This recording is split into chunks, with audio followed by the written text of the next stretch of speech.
이 세션 시작하도록 하겠습니다. 먼저 저는 이 세션 사회를 맡은 대외경제정책연구원 신복방 경제실장 박정호라고 합니다. 제주에서 우리 전문가분들과 함께 이 세션 주제인 한러, 정치, 외교, 안보관계 30년 주요 성과와 과제라는 주제로 이 세션을 시작하도록 하겠습니다. 제가 오늘 시작하기 전에 간단하게 드릴 말씀은 이 30주년이라는 이 중요한 행사에 이 대한민국 최고의 전문가분을 모시고 정치, 외교, 안보 관계의 주요 성과와 과제를 논의하는 이 자리에 제가 주최 측이라는 이유만으로 제가 사회를 맡게 돼서 한편으로 굉장히 송구스럽고 한편 굉장히 영광스럽게 생각합니다. 그래서 저희가 단순하게 발표하고 자기 의견을 개진하는 정도만 끝나면 좀 생산적인 토론이 되지 않을 것 같아서 제가 이 세션의 운영 방법을 간단하게 말씀드리고 가급적 제가 이제 발언 기회를 많이 드리는 쪽으로 사회를 진행하도록 하겠습니다. 첫 번째 이제 고재남 교수님께서 15분 이내에 간단한 핵심 위주, 키포인트 위주 주제 발표하신 다음에 패널 분들께서는 7분에서 8분 동안 자기가 준비해온 토론문의 핵심만 말씀해 주시기 바랍니다. 그 이유는 여기 계신 모든 분들이 사실은 그 한러관계 30주년에 대한 내용을 다 알고 계신 전문가 분들이기 때문에 동일 내용을 반복하기보다는 핵심 포인트 위주로 강조점이 든 내용을 위주로 발표해 주시고 그게 끝난 다음에 제가 오늘 주제 발표자와 패널 토론자 각각 오신 전문가 분들한테 개별 질문을 제가 하나씩 드리고 그 다음에 끝나고 나서는 공통의 질문을 드리면서 전문가로서 인사이트 있는 답변을 토대로 해서 한러 관계를 정리하는 것이 보다 효율적이고 생산적일 것 같아서 제가 사회자 입장에서 그렇게 진행을 하도록 하겠습니다. 먼저 고재남 교수님께서 한러 관계 30주년에 대한 주제 발표를 해주시기 바랍니다. 고재남 교수님께서는 국립외교원에서 오랜 동안 한러 관계를 연구하고 지금 한국 유라시아 연구소 이사장을 맡아서 지금도 열심히 활동하고 계신 분입니다. 다 같이 힘찬 박수로 맞이해 주시기 바랍니다. 네, 안녕하십니까. 우리 정부의 지난 30년간의 이 한러 경제협력이랄지 한유라시아 경제협력의 길잡이 역할을 해온 이 대외경제정책연구원이 취한 세미나에서 정치, 외교, 안보 분야의 성과와 그리고 이 과제에 대해서 기조연설을 할 수 있는 기회를 갖게 돼서 굉장히 영광입니다. 한편으로 그러면서도 한편으로 상당히 마음에 부담이 되는 그런 측면이 없지 않아 있습니다. 특별히 또 우리 사회자님께서 그냥 엑기스만 핵심만 말씀해 주시라고 그래서 어떻게 좀 장문의 준비물을 소화를 시켜서 잘 말씀드리실까 약간 걱정이 되는데요. 일단은 제가 이제 지금 소개에 있었던 대로 이 정부 기관에서 외교부 국립외교원에서 한 28년간 제가 근무를 하다 보니까 또 저희 기관이 그렇습니다. 이 비판적으로 어떤 정책을 평가를 하고 그러기보다는 정부 정책을 홍보하는 그런 역할이 상당히 많습니다. 그래서 좀 나쁜 말을 못 하는 그런 것이 좀 익숙해져 있어서 제가 여러분들한테 지금 소개해드리는 지난 한러 정치 외교 안보 관계 30주년에 있어서의 성과 과제도 좀 너무 긍정적인 이야기를 여러분들한테 말씀드릴 수도 있다 하는 조심스러운 제가 걱정을 하면서 좀 말씀드리고 싶은데요. 일단은 제가 이제 KF에서 저한테 요청한 대로 어떤 포맷에 맞춰서 좀 정리를 해봤습니다. 그래서 우선 성과와 의의에 대해서 이제 말씀드리자면 저는 일단 제일 첫 번째로 잡았던 게 이 전략적 협력 동반자 관계로의 어떤 발전이 큰 성과다. 저는 이렇게 봤는데요. 물론 이제 지난 30년간의 한러 관계의 양태를 분석 평가를 하면서 어떤 분들은 이제 정부별로 평가를 하고 저도 마찬가지입니다. 정부별로 할 때도 있고 또 어떤 때는 그냥 관계 발전의 양태로 이렇게 특징화시키는 경향이 있습니다만 오늘은 여러분들한테 전략적 협력 동반자로 발전을 이제 소개해드리기 위해서는 관계별로 이렇게 이야기를 했다 해서 일단 노태우 정부에 있어서의 정치 외교 관계가 정상화되고 그런 어떤 기간으로 볼 수 있고 또 우호 협력 관계가 확립된 어떤 기간으로서 저는 노태우 정부 시기를 이렇게 구분을 시켜보고 싶고요. 그 다음에 이제 김영삼 정부 들어서서 이 건설적 상호 보완자 동반자 관계 시대로 발전됐다는 거. 그리고 이제 물론 그 김대중 정부 하에서도 그랬습니다만은 이 노무현 정부 하에 들어서 가지고 과거 정부의 어떤 그 한러 관계의 어떤 반성 차원에서, 근데 특히 러시아의 어떤 요구가 있었을 줄 알고 있습니다만은 이 상호 신뢰하는 포괄적 동반자 관계로 발전시키자, 이렇게 그 노 대통령께서 이제 모스크바를 가신 계획이 이렇게 양국 관계를 규정을 짓고 미래의 어떤 발전 방향을 설정을 했고요. 그러다가 이제 이명박 정부 들어서, 다시 말해 이명박 대통령이 2008년 9월 달에 모스크바를 방문하신 계기로 해서 양국 간 전략적 협력 동반자 관계로 발전시키다, 이렇게 합의를 하고 지금 그 과정에 있다. 다시 말씀드려서 전략적 협력 동반자 관계를 내실화시키거나 내지는 공고화시키는 어떤 과정에 있고, 그게 바로 이제 우리가 앞으로의 어떤 그 과제가 되겠습니다만은, 그 양국 관계의 어떤 전략적 협력 동반자 관계로의 어떤 격상은, 이 협력 의제가 협력 의제가 양자 차원에서 지역 및 이 세계 차원으로 다양화되고, 협력의 범위도 경제, 문화 영역에서 정치, 외교, 군사, 안보 분야 등 그 민감한 분야로까지 확대되는 등 한러 관계가 전면적 그 협력 관계로 발전될 수 있는 그런 계기를 갖게 됐다. 그리고 이제 한러 관계가 사실상 그 동맹 관계로 발전할 수 없음을 고려해 볼 때, 양국 간 그 전략적 협력 동반자로의 어떤 관계 발전의 어떤 그 목표 설정은 이 최고 발전 단계를 지향해가는 어떤 그런 관계 설정이지 않느냐, 이런 생각이 들고요. 제가 이제 2000년 초에 이제 우리 그 회의가 있어서 모스크바에 가서 이제 그 외교부에 이제 우리 한국 관계 담당자를 만나서 들은 기억이 있는데요. 사실 우리 외교에 있어서 러시아는 적어도 이 그 네 번째 안에 드는 어떤 중요한 어떤 국가인 건 사실이지 않습니까? 그래서 내가 한번 물어봤습니다. 당신 나라 외교 정책의 어떤 그 우선성에서 한국이 차지하는 그 순위는 어느 정도 되냐? 그랬더니 약간 고민하더니 90년대 초반, 2000년대 초반입니다. 25등 안에 못 든다고 그렇게 이야기하더라고요. 그래서 저도 러시아가 이제 가끔 공표하는 외교 정책 개념이랄지 국가 안보 개념을 제가 쭉 훑어봤어요. 그런데 거기서 보면은 물론 이제 차 뒷부분에서 아태 지역 관계 쪽에서 북한과 남한과의 어떤 그 관계를 이제 상당히 중시하는 그런 내용들이 남아 있습니다만은, 나라의 어떤 그런 그 구체적인 우선순위에 있어서는 우리가 그 정도 뒤에 밀려 있다는 것.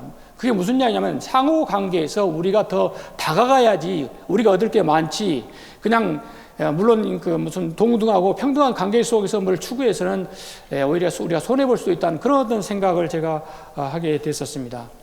두 번째 그 성과는 이 차관급 전략 대화와 그리고 이 차관보급 정책 협의회 등 그 국방 외교장관 회담 등 고위급 외교안보 대화를 지속시켜오고 있다 하는 그런 점인데요. 차관급 대화는 이명박 정부 때 이제 합의를 돼가지고 지금까지 7차례 개최가 되어 왔고, 금년에는 그 코로나 지금 대유행 사태 때문에 이제 개최가 안 되고 있는 그런 상황입니다. 그리고 차관급 그 정책 협의회는 지금까지 18번에 개최되어 있었습니다. 물론 그 양국 간 그 의회 교류도 있습니다만은, 그 의회 교류 협력도 비록 만족할 그 수준은 못 되지만 지속되어 오고 있다, 이렇게 말씀드릴 수 있을 것 같습니다. 그리고 2013년 푸틴 대통령의 어떤 방한 시 양국 국가안보실 간 그 안보 대화를 정리하겠다고 이렇게 합의를 했음에도 불구하고 러시아 측에서는 한 번 왔는데 우리는 아직 가지 않는 그런 상황이 벌어지고 있다. 그럼에도 불구하고 어찌됐든 그 고위급 대화가 지금 이렇게 지속적으로 추진되고 있다는 걸 한 성과로 저는 보고 있습니다. 그리고 세 번째는 그 북한 핵 등 그 WMD 비확산, 그리고 초국경 범죄 등 그 범세계적 문제 해결을 위한 공조를 이렇게 강화시켜오고 있습니다.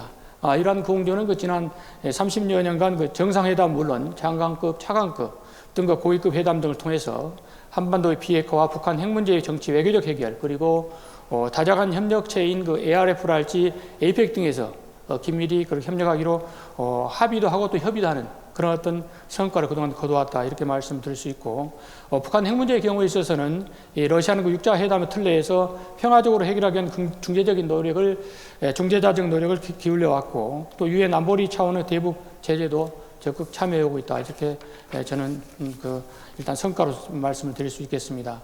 그리고 이제 네 번째 성과는 그 할러 포럼이랄지 할러 대화의 지속적인 어떤 개최를 이렇게 또 하나 성과로 지적해 볼 수 있겠는데요.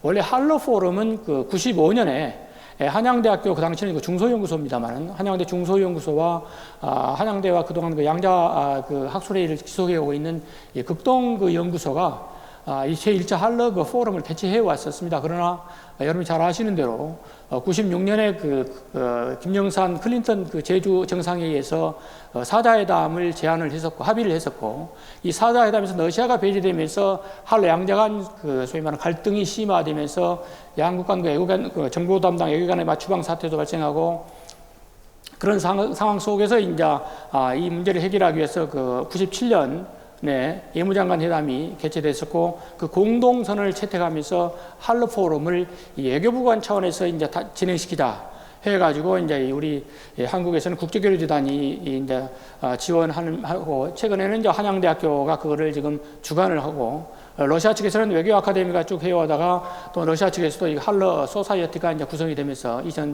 2014년이죠. 그러면서 지금은 지금 그 한양대학교 그 아태징 연구센터와 그 러시아의 러한 소사이어티가 그 주관이 돼서 이렇게 할러 포럼, 최근에 이름을 또 할러 정경 포럼으로 이렇게 이름을 바꿔서 개최해 오고 있습니다. 그리고 이제 할러 대화 포럼은 아시는 대로 그 이명박 대통령의 그 상트페테르부르크 방문을 계기로 해서 러독 대화를 벤치마킹 해가지고 양국 간에 있어서의 일종의 그 1.5트랙의 민간 대화를 활성시켜 나가자, 정부 민간 어떤 그 혼합 대화를 활성시켜 나가자 해가지고 대통령이 참여하는 그 할러 대화 포럼을 지금까지 4번 그 개최해 왔고 해년마다 그 정상회담이 개최되지 않은 관계로 해서 그 대통령이 참석하는 그런 그 포럼은 4번밖에 개최도 안 됐습니다만은 그 해년마다 어떤 그 관련 분과회의 이 포럼을 지속적으로 추진해왔고 최근에도 지금 개최되었던 것을 말씀을 드리겠습니다.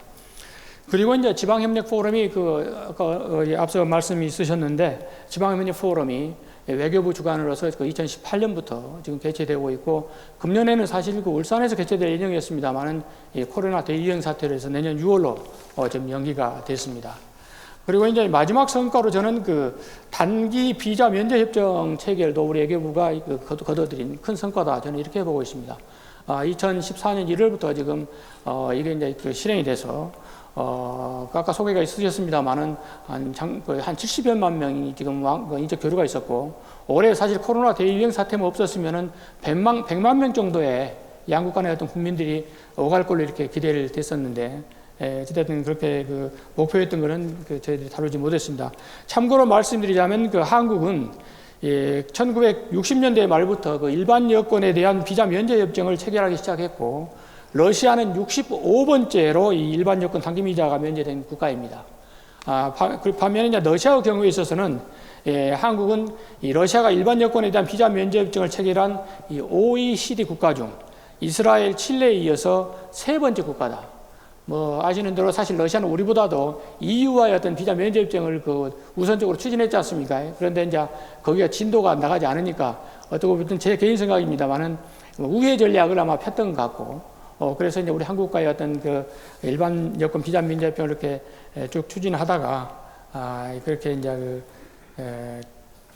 마무리되면서 그게 바로 이제 양국 간의 그런 협력에 큰 어떤 그 성과를 내는 한 요인이다 이렇게 저는 이렇게 말씀드릴 수가 있을 것 같습니다. 그리고 이제 과제 및 고려 사항에 대해서 잠깐 시간이 좀 있네요. 과제 및 고려 사항인데요. 일단 그 전략 대화 등 정치 외교 안보 대화 활성화와 여타 안보 협력 틀의 구축이 필요하다. 저는 가장 큰 어떤 그 과제로서 이렇게 잡아봤습니다.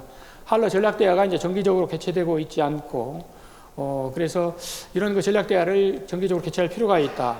전략대화를 통해서 양자 이슈는 물론 북한 핵 문제와 한반도 정세, WMD 비확산 등 국제 문제에 관한 의견을 구하면서 협력 방안을 쭉 논의해오고 있기 때문에 이게 상당히 필요하다 생각이 들고요. 그리고 이제 이거 전략대화를 차관급 대화가 아닌 장관급 대화로 업그레이드하는 방안도 강구해볼 필요가 있다. 저는 이렇게 보고 있고요. 그리고 이제 국가안보실 간 어떤 정례 대화도 우리가 오히려 나서서 활성화시킬 필요가 있는 거 아니냐, 정례화시킬 필요가 있느냐 하는 그런 생각이 들고요. 그리고 지금 러시아가 미국, 일본, 중국 등 그 주요 국가 진행시키고 있는 이 2+ 대화, 즉 그 양국의 외교 국방장관 회담을 제안해 가지고 좀 성사시킬 필요가 있는 거 아니냐 이런 생각이 들고요. 그리고 이제 두 번째 과제는 그 북한 핵 문제 등 그 북한 문제 해결 과정에서 협력을 더욱 확대시킬 필요가 있다 하는 그런 생각을 했고요. 그리고 지역 글로벌 수준에서 안보 협력을 활성화시키고 또 실질화시킬 필요가 있다 이런 생각을 했습니다. 그리고 이제 또 이 SCO와 전략적 대화 협력 네트워크를 구축할 필요가 있다 이런 생각을 하고 있는데요. 금년에도 이제 SCO가 지금 그 물론 러시아가 이제 그 의장국이었습니다. 그런데 코로나 대응 사태에 대해서 이제 그 화상 회의로 진행을 했는데 러시아 측 그 어떤 그 사무국장 이야기가 제가 이제 그 관심을 끌었는데 16개 국가가 지금 그 가입 신청을 하고 있다. 그렇게 이야기를 하고 있더라고요. 근데 우리는 사실 이제 그 SCO라는 것이 어떻게 보면 그 유라시아적 차원에 있어서의 미일 동맹이랄지 또는 그 한미 동맹이랄지 어떤 미국의 이 동아시아 동북아 어떤 그런 또 동맹 전략에 대한 이 견제의 어떤 그 타자 지역 협력지로 파악하는 경향이 좀 있습니다. 그래서 저는 사실 기회 있을 때마다 이제 외교부에 근무할 때도 그랬습니다만 기회 있을 때마다 유라시아적의 어떤 그런 그 외교 지평을 넓히고 더불어서 이제 이 SCO가 보면은 2017년에 인도와 파키스탄이 가입하면서 전 유라시아 차원에 있어서의 어떤 그 다자 지역 협력체로 발전을 하고 있습니다. 물론 우리가 이제 안보 협력을 이렇게 좀 보는 경향이 있습니다만 포괄적인 그 다자 지역 협력체의 어떤 성격을 가지고 있고 또 이 그 정상회의 때마다 이 북한 핵 문제, 한반도 문제를 논의를 합니다. 그래서 우리가 어떤 전략적 대화랄지 이런 어떤 그 끈을 좀 구축할 필요가 있는 거 아니냐. 그래서 낮은 수준이라도 지금 거기서 보면 회원국이 있고 옵서버가 있고 그 대화 상대국이 대화 어떤 동반자가 있습니다. 그래서 그 대화 동반자 제일 낮은 수준의 대화 동반자로 해가지고 거기 참석해서 이 사람들 무슨 이야기를 하는지 그리고 그 이야기할 때 우리 입장을 이렇게 피력할 어떤 그런 끈을 만들어야 되는 거 아니냐 그런 생각이 좀 들고 있습니다. 그리고 이제 역시 중요한 거는 사실 저는 우리 그 한라 30년을 이렇게 평가해 볼 때 정치 외교 안보 분야, 특히 정치 외교 분야에 있어서는 상당한 성과가 있었다. 반면에 이제 경제 어떤 분야에 있어서는 정말 그 우리 기대한 만큼 성과가 없는 거 아니냐 이런 생각을 하고 있고 그래서 러시아가 이렇게 좀 필요로 하고 우선시하고 관심을 갖는 경제 통상 협력 확대를 통해 가지고 정치 외교 안보 분야의 협력 기반을 구축해 나갈 필요가 있다. 저는 이렇게 생각을 해서 그런 어떤 노력을 이제 우리 그 해야 된다 이렇게 생각이 들고요. 그리고 이제 이 관심사로 이제 지금 대두된 문제가 뭐냐면 사드 배치에 대해서 중국이 이렇게 나서서 그냥 압박을 하니까 러시아에 대한 어떤 입장이 우리 국민들한테 덜 이렇게 와닿습니다만 러시아도 사드 배치를 사실상 미국의 이 태평양 지역에 있어서 MD 체제로 보고 있기 때문에 중국과 더불어서 강력히 반대를 하고 있는 그런 입장입니다. 근데 만약에 이제 작년에 그 INF 조약, 그러니까 그 단중 장거리 미사일 그 배치 금지 생산 조약이 지금 미국 정부가 탈퇴를 하면서 이게 이제 폐지되지 않습니까? 그래서 미국이 지금 아마 내년 들어서는 본격적으로 지금 그 중국 견제한 차원에 견제한다는 그런 말을 내세우면서 그 미사일들을 지금 한국에도 배치하려고 노력하고 일본에 배치할 노력을 할 가능성이 많은데 다시는 저는 제가 볼 때는 제 사드 배치의 어떤 그런 그 잘못을 범하지 않아야 된다 이렇게 생각이 듭니다. 그리고 이제 대러 의원 외교랄지 공공 외교를 강화할 필요가 있다 하는 것이 마지막 과제로서 좀 제시를 해보겠습니다. 이상입니다. 예, 고전환 교수님께 시간을 정확하게 15분 맞춰주셔서 감사하고요. 다음에 이제 네 분의 패널 토론자분의 패널 토론 시간을 드리도록 하겠습니다. 제일 먼저 여러분 잘 아시는 한양대 국제대학원 교수님이자 한양대 아태지역센터 소장님을 역임하시고 국제대학원장도 역임하시고 최근에 북방위 2기 민관위원을 담당하고 계신 엄고 교수님의 패널 토의를 듣도록 하겠습니다. 참고적으로 7분에 맞춰서 핵심 이슈 위주로 말씀해 주시면 감사하겠습니다. 예, 우선 초청해 주셔서 감사합니다. 그리고 지금 고진함 교수님 발표하신 데에 전혀 이견이 없고요. 혹시 조금 보태 얘기가 있으면 제가 조금만 보태서 말씀을 드리겠습니다. 저는 그 한러 관계를 이제 양국의 성격, 그다음에 협력의 제도, 그다음에 양국 간 인식 그 세 차원에서 간략히 평가하고 좀 앞으로 했으면 좋을 일을 말씀드리겠습니다. 우선 양국 간 성격 측면에서 전략적 동반자 관계 승격된 것은 큰 성과이죠. 우리는 뭐 전략적 동반자 관계가 러시아가 굉장히 여러 나라하고 맺고 있으니까 뭐 큰 성과가 아니다 이렇게 생각할 수도 있지만 실제 러시아가 공식적으로 전략적 동반자 관계를 맺고 있는 나라는 동북아의 중국, 몽골, 그다음에 중앙아, 우즈베키스탄, 그다음에 서남아, 인도 이렇게 아시아 지역에 사실 몇 개 국가가 없습니다. 그래서 큰 성과고 또 이때까지 정상회담이 33차례, 특히 양국 간 정상회담이 20차례 열렸다는 건 아마 어느 나라보다도 정상회담이 지속적으로 잘 성장했다고 볼 수 있습니다. 다만 러시아가 이제 외교 방침에서 그 국가의 지위를 다루는 외교 방침 실현에 관한 대통령령에서 인도, 베트남, 뭐 중국 이런 데를 전략적 동반자 관계로 하고 한국, 일본, 호주는 그냥 상호 이익이 되는 관계로 2012년부터 7차례 대통령령 개정이 있었음에도 불구하고 거기에서 지위 승격이 되지 않은 것은 조금 아쉬운 점이다 이렇게 생각을 합니다. 두 번째, 그 협력의 제도, 거버넌스 측면에서 보면 지금 저희 정부 부처 수준의 양국 간 부총리급의 경제공동위원회를 비롯해서 17개 위원회가 있고요. 지금 아까 우리 고재남 교수님이 말씀하신 민간의 여러 기구들이 협력 플랫폼이 있습니다. 그러니까 어떤 의미에서 보면 중국보다도 촘촘한 협력의 제도적 거버넌스는 잘 구축하고 있다. 특히 현 정부에서 국방정책을 담당하고 있는 북방경제협력위원회를 두고 있다는 것은 이 정부가 굉장히 의지를 가지고 하고 있다고 긍정적으로 평가해야 되겠습니다. 또 특히 의회 수준에서도 이번 정부의 그 한러의회 간 고위급 협력위원회도 만들어져서 의원 차원의 외교도 상당히 활성화된 것은 긍정적으로 이제 평가를 해야 되겠습니다. 다만 조금 이제 아쉬운 점이 있다면 지금의 협력의 거버넌스는 대부분의 협력의 의제를 정하는 데 치중되어 있고 그 정해진 것을 이행하고 이제 평가해 나가는 그런 완전한 거버넌스 형태에서 보면 이행 메커니즘이 조금 취약한 좀 그런 구조가 있다는 것은 조금 문제점이라고 볼 수 있고요.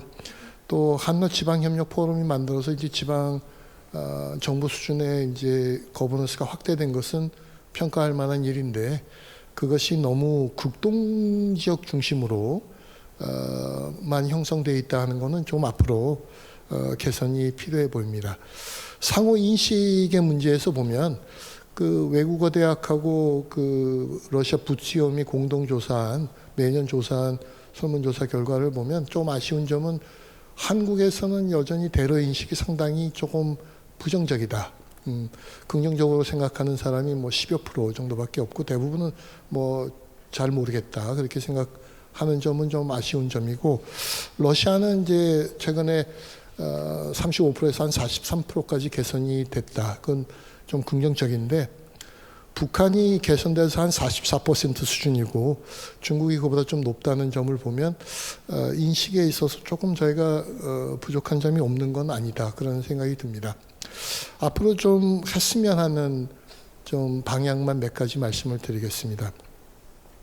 저희가 이제 전략적 동반자 관계인데 우리 외교에서 러시아의 정확한 전략적 위상과 대상으로서의 인식, 데피니션이 좀 아직 그 공감대가 형성되어 있지 않은 점이 있습니다. 그래서 역시 러시아 내 한반도 전문가들의 견해를 계속 모니터링하고 조금 그런 측면에 대한 논의를 이어가는 노력을 좀 학계에서 많이 했으면 좋겠다는 생각이고요. 두 번째는 아까 말씀드린 저희 협력 거버넌스가 상당히 촘촘히 짜 있는데 조금 내실화하는 노력을 해야 되겠다.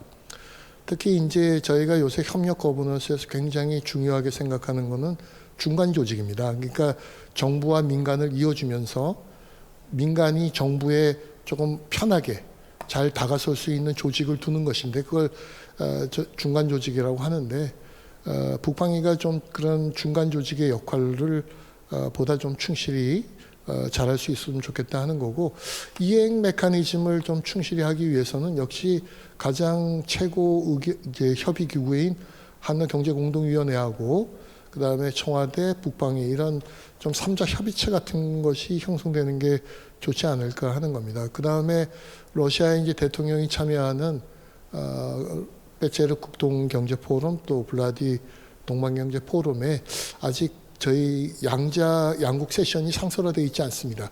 일본은 상당히 그 상설화돼서 잘 운영되고 있는 점을 감안하면 좀 양자 세션을 상설화하는 노력을 기울여야 되겠습니다. 또 그 아까 지방자치단체 수준의 포럼을 말씀드렸는데 저희는 이제 주방정부하고 지방정부 간의 좀 분업 또는 협의 이런 좀 노력이 부족해 보이고 또 하나 제가 꼭 강조하고 싶은 것은 지금 이제 대러 제재 때문에 남북로 경제협력이 상당히 어려운데 남북로 경제협력을 논의하는 정부 수준의 협의체 이거는 제재하고도 관련이 없는 굉장히 중요한 거라고 생각하는데 좀 그런 수준이 좀 논의되면 좋겠다는 거고 그것이 좀 어려우면 지금 이제 북러 기업 협의회가 있기 때문에 한러 기업 협의회하고 북러 기업 협의회를 남북러 기업 협의회로 좀 발족시키는 민간 수준의 그런 거는 좀 꼭 했으면 합니다. 공공외교에 관해서 조금 말씀을 드리고 제 말씀을 마치겠습니다. 역시 이제 인터넷 시대로 가고 있습니다. 그래서 저희가 이제 소위 말하는 이제 디지털 공공외교라는 걸 좀 활성화해야 되는데 아시다시피 디지털 리뷰에서 평가하는 우리나라 디지털 공공외교는 저희가 IT 강국임에도 불구하고 40위권이다. 그거는 이제 저희 문화하고도 좀 관련이 있는 일인데 특히 조금 공공외교를 위해서 지금 예를 들면 빅데이터를 활용해서 전 세계 신문을 30분마다 분석해내는 조지타운의 뭐 지델트 같은 좀 그런 좀 우리가 전해주고 싶은 방식의 공공외교가 아니라 저쪽에 좀 생각에 대응하는 공공외교 좀 그런 방식도 개발해야 된다고 보고요. 저희가 이제 정책 공공외교의 효과가 잘 나지 않는 점은 제 생각에는 북한보다도 저희가 저희의 정책을 소개하는 러시아어판 정책 공공외교 자료가 좀 부족한 좀 그런 문제를 제가 수년간 지적을 하는데 그게 좀 잘 개선이 안 되는 것 같습니다. 그 다음에 이제 저희 그 러시아에 두고 있는 교육원 뭐 세종학당 이런 거를 조금 러시아가 큰 나라니까 조금 확충했으면 그런 생각을 갖고 있습니다. 예, 고맙습니다. 예, 엄고 교수님 또 정확하게 시간을 잘 지켜서 감사드립니다. 두 번째 패널 토의는 홍한석 한국외대 교수님이십니다. 홍 교수님께서는 한국외대 국제지역대학원 러시아 시아에서 주임 교수를 역임하셨고 러시아 연구소 소장을 역임하신 교수님이십니다. 마찬가지 홍한석 교수님께도 7분에서 8분 정도의 쟁점별 토론을 부탁드리도록 하겠습니다. 네, 안녕하세요. 반갑습니다. 한국외대 홍한석입니다. 오늘 이 오프라인 행사를 결정하는데 굉장히 많은 고민이 있었을 것으로 생각이 되는데 아무튼 코로나 확산세가 엄중함에도 불구하고 이런 유익한 논의 시간을 마련해 주신 KF 김응종 원장님 그리고 여러 관계자분들께 감사의 말씀을 드립니다. 앞서 우리 고진환 교수님께서 한루수교 지난 30년 동안 우리 한국의 역대 정권들이 추진했던 대러 정책의 기조와 내용 그리고 그 성과 결과물들을 일목요연하게 잘 분석을 해 주셨다고 생각합니다. 저는 전체적으로 우리 고진환 교수님의 논제에 대해서 특별한 이견은 없습니다. 다만 보론 차원에서 역대 우리 한국의 정권들 그러니까 보수 정부와 진보 정부가 대러시아 접근에서 보여주었던 어떤 정책 정향상의 차이라고 할까요? 저는 오늘 이 부분에 초점을 맞춰서 저의 작은 생각을 한번 차분하게 피력해 보도록 하겠습니다. 지난 수교 이후 지난 30년 동안 우리 한국에서는 노태우 정부에서 문재인 정부에 이르기까지 7차례의 정권 교체가 있었습니다. 한국에서의 역대 정부는 그것이 진보든 보수든 간에 기본적으로 통일 외교라든가 또 북방의 신시장의 개척 또 우리 한국 외교의 새로운 지평 확대 등과 같은 이런 대정책 목표를 구현하기 위해서 러시아와의 협력을 매우 중시를 했고 그래서 실질적으로 진보와 보수 모두 대러 우호 협력 정책을 펼쳐왔습니다. 그렇지만 그 정책의 내용과 방향성을 자세히 들여다보면은 진보 정부와 보수 정부 사이에 대러 접근 방식에 있어서 그 결이 다르다는 점을 발견할 수가 있습니다. 김대중, 노무현, 문재인 정부로 이어지는 진보 정부는 한미동맹 구조 하에서 남북한 관계의 주도적인 개선이라든가 또 한국 외교의 자율성 확대와 같은 일종의 균형 외교 차원에서 대러 접근을 강화해온 측면이 있고요. 반면에 노태우, 김영삼, 이명박, 박근혜로 이어지는 연결되는 보수 정부는 굳건한 한미동맹을 최우선시하고 이 기조에 의해서 러시아를 한미관계, 한미동맹의 보조 변수 또는 종속 변수로 인식하는 그런 인식의 틀 속에서 대러 접근을 시도해왔다는 점을 알 수가 있습니다. 보수와 진보 사이에 대러 정책 정향상의 차이는 한러 관계 발전을 가로막았던 무수한 일련의 장애물들을 극복하려는 정책적 의지의 차이에서도 잘 드러납니다. 전반적으로 보수 정부는 한러 사이에 막힌 곳을 뚫기 위해서 어떤 과감한 시도를 추진하기보다는 현상과 타협하거나 또는 한미 동맹 속에서 안주하는 그런 모습을 보여온 측면이 있고요. 반면에 진보 정부는 상대적으로 능동적이고 상황 타파적인 그런 접근 태도를 보여왔습니다. 예컨대 보수 정부 시대의 한러 관계는 러시아에 대한 우호적인 접근 노력에도 불구하고 결국은 북한 요인이나 미국 요인에 감금되거나 또는 포획이 되어서 전반적으로 정체 국면에서 크게 벗어나지 못했습니다. 하지만 진보 정부는 북한 리스크하고 한미 동맹이 한러 관계의 발전을 막는 아주 근본적인 제약 요인이라는 것을 명료하게 인식을 하고 이 장애물들을 극복하기 위한 자기 주도적인 외교적 포지셔닝을 통해서 해소해 나가라는 그런 노력들을 펼쳐왔습니다. 현 문재인 정부를 한번 그 예로 들어보도록 하겠습니다. 문재인 정부가 2017년 5월에 집권을 했죠. 집권과 동시에 문재인 대통령은 북한과의 대화와 협력을 강조하는 신베를린 구상을 독일에서 제시를 했습니다. 또 대치 국면에 남북한 관계를 주도적으로 개선하기 위해서 전 세계를 향해서 한반도 운전자론을 강한 어조로 천명을 했죠. 적극적인 북미 중재 외교도 펼쳤습니다. 그래서 세 차례나 북미 정상회담을 성사시키기도 했습니다.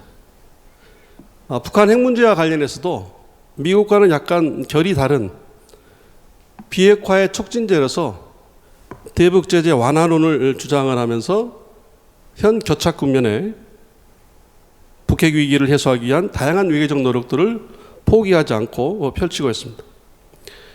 방금 말씀드린 이 모든 팩트들이 문재인 정부가 현상 타파를 위해서 아주 조심스러우면서도 과감하게 외교적 스텝을 취하고 있다는 것을 잘 보여주는 그런 생생한 사례들이고요. 이 과정에서 문재인 정부는 러시아를 우호적 원군으로 활용하려는 그런 외교적 행보를 보이고 있습니다. 지금까지 말씀드린 내용을 종합해서 정리하면 이렇습니다. 보수 정권이 집권할 때는 한러 관계가 미래 관계에 동조화되어서 후퇴하거나 또는 정체되거나 또는 긴장의 불량 속성을 형성시켰던 반면에 진보 정권이 등장할 때는 상대적으로 한러 관계가 비록 더디긴 하지만 더 심화되었고 더 발전되어 온 측면이 있었다는 점이 제가 관찰한 소견입니다. 올해가 한러 수교 30주년인데 현재 정권이 진보 정권이 문재인 정부가 집권하고 있기 때문에 이 문재인 정부 시기에 한러 관계가 명실상부하게 전략적 관계로 진입하기를 기대를 해보겠습니다. 제 작은 부족한 보론을 마치도록 하겠습니다. 예, 홍한석 교수님 패널 토의 감사드립니다. 세 번째 패널 토론자는 박상남 한신대 교수님이신데요. 한신대학교 유라시아 연구소 소장님을 역임하시고 한국 유라시아학교 회장님도 역임하시고 현재 청와대 국가안보실 자문위원으로 활동하고 계십니다. 박상남 교수님 7, 8분의 패널 토의를 부탁드리도록 하겠습니다. 네, 한신대학교 박상남입니다. 이렇게 어려운 시기에 이런 훌륭한 세미나를 만들어 주시고 또 그래서 여러 선생님들을 뵙기 힘든 선생님들을 이 자리에서 뵙게 돼서 아주 감사한 마음으로 오늘 참석하고 있습니다. 앞에 말씀해 주신 선생님들이 이제 양자관계에 대한 그런 아주 고견을 말씀해 주셨기 때문에 저는 좀 다른 차원에서 그 한반도나 또 동북아 또 세계 질서 차원에서 한러가 갖고 있는 이제 과제 이렇게 세 가지로 좀 줄여서 간단하게 말씀을 드리겠습니다. 첫 번째 이제 우리가 맞이하고 있는 현실이 북한의 핵 보유 국가가 현실화되고 있는 게 아닌가, 우리가 솔직하게 얘기해야 될 시점이 된 게 아닌가. 과연 비핵화가 가능한 것인가 단기간에. 여기에서 한러가 어떤 역할을 해야 하는가. 이제 30년에서 40년으로 넘어가는 이 시점에서 좀 더 업그레이드된 다른 차원에서의 시각이 좀 필요하지 않은가. 뭐 우크라이나나 뭐 카자흐스탄의 비핵화를 얘기합니다. 그러나 그 나라들은 스스로 생존권적 차원에서 핵을 개발했던 나라가 아니라 구소련 붕괴에 어쩔 수 없이 핵을 갖고 있었던 나라고, 그래서 훨씬 포기도 쉬웠다는 거죠. 그러나 북한과는 완전히 상황이 다르죠. 생존권적으로 핵을 만들었고 또 지구상에서 가장 가부장적인 거의 종교적인 거의 3대 그 세습이 가능할 수 있는 그런 아주 독특한 나라라는 거죠. 그래서 결국은 우리가 북한의 핵과 공존하는 한반도, 동아시아 이 그림도 함께 모색해야 되는 게 아닌가 라는 겁니다. 자꾸 불가능한 얘기들에서 우리가 논의를 확장하지 못하고 솔직하게 어떤 미래에 대한 상상력을 만들어내지 못한다면 또 위기가 봉착하지 않을까 하는 생각을 해보고요. 그래서 한러 협력은 이 북한과 공존하는 상황에서의 이 한반도나 동아시아에서 매우 중요하다.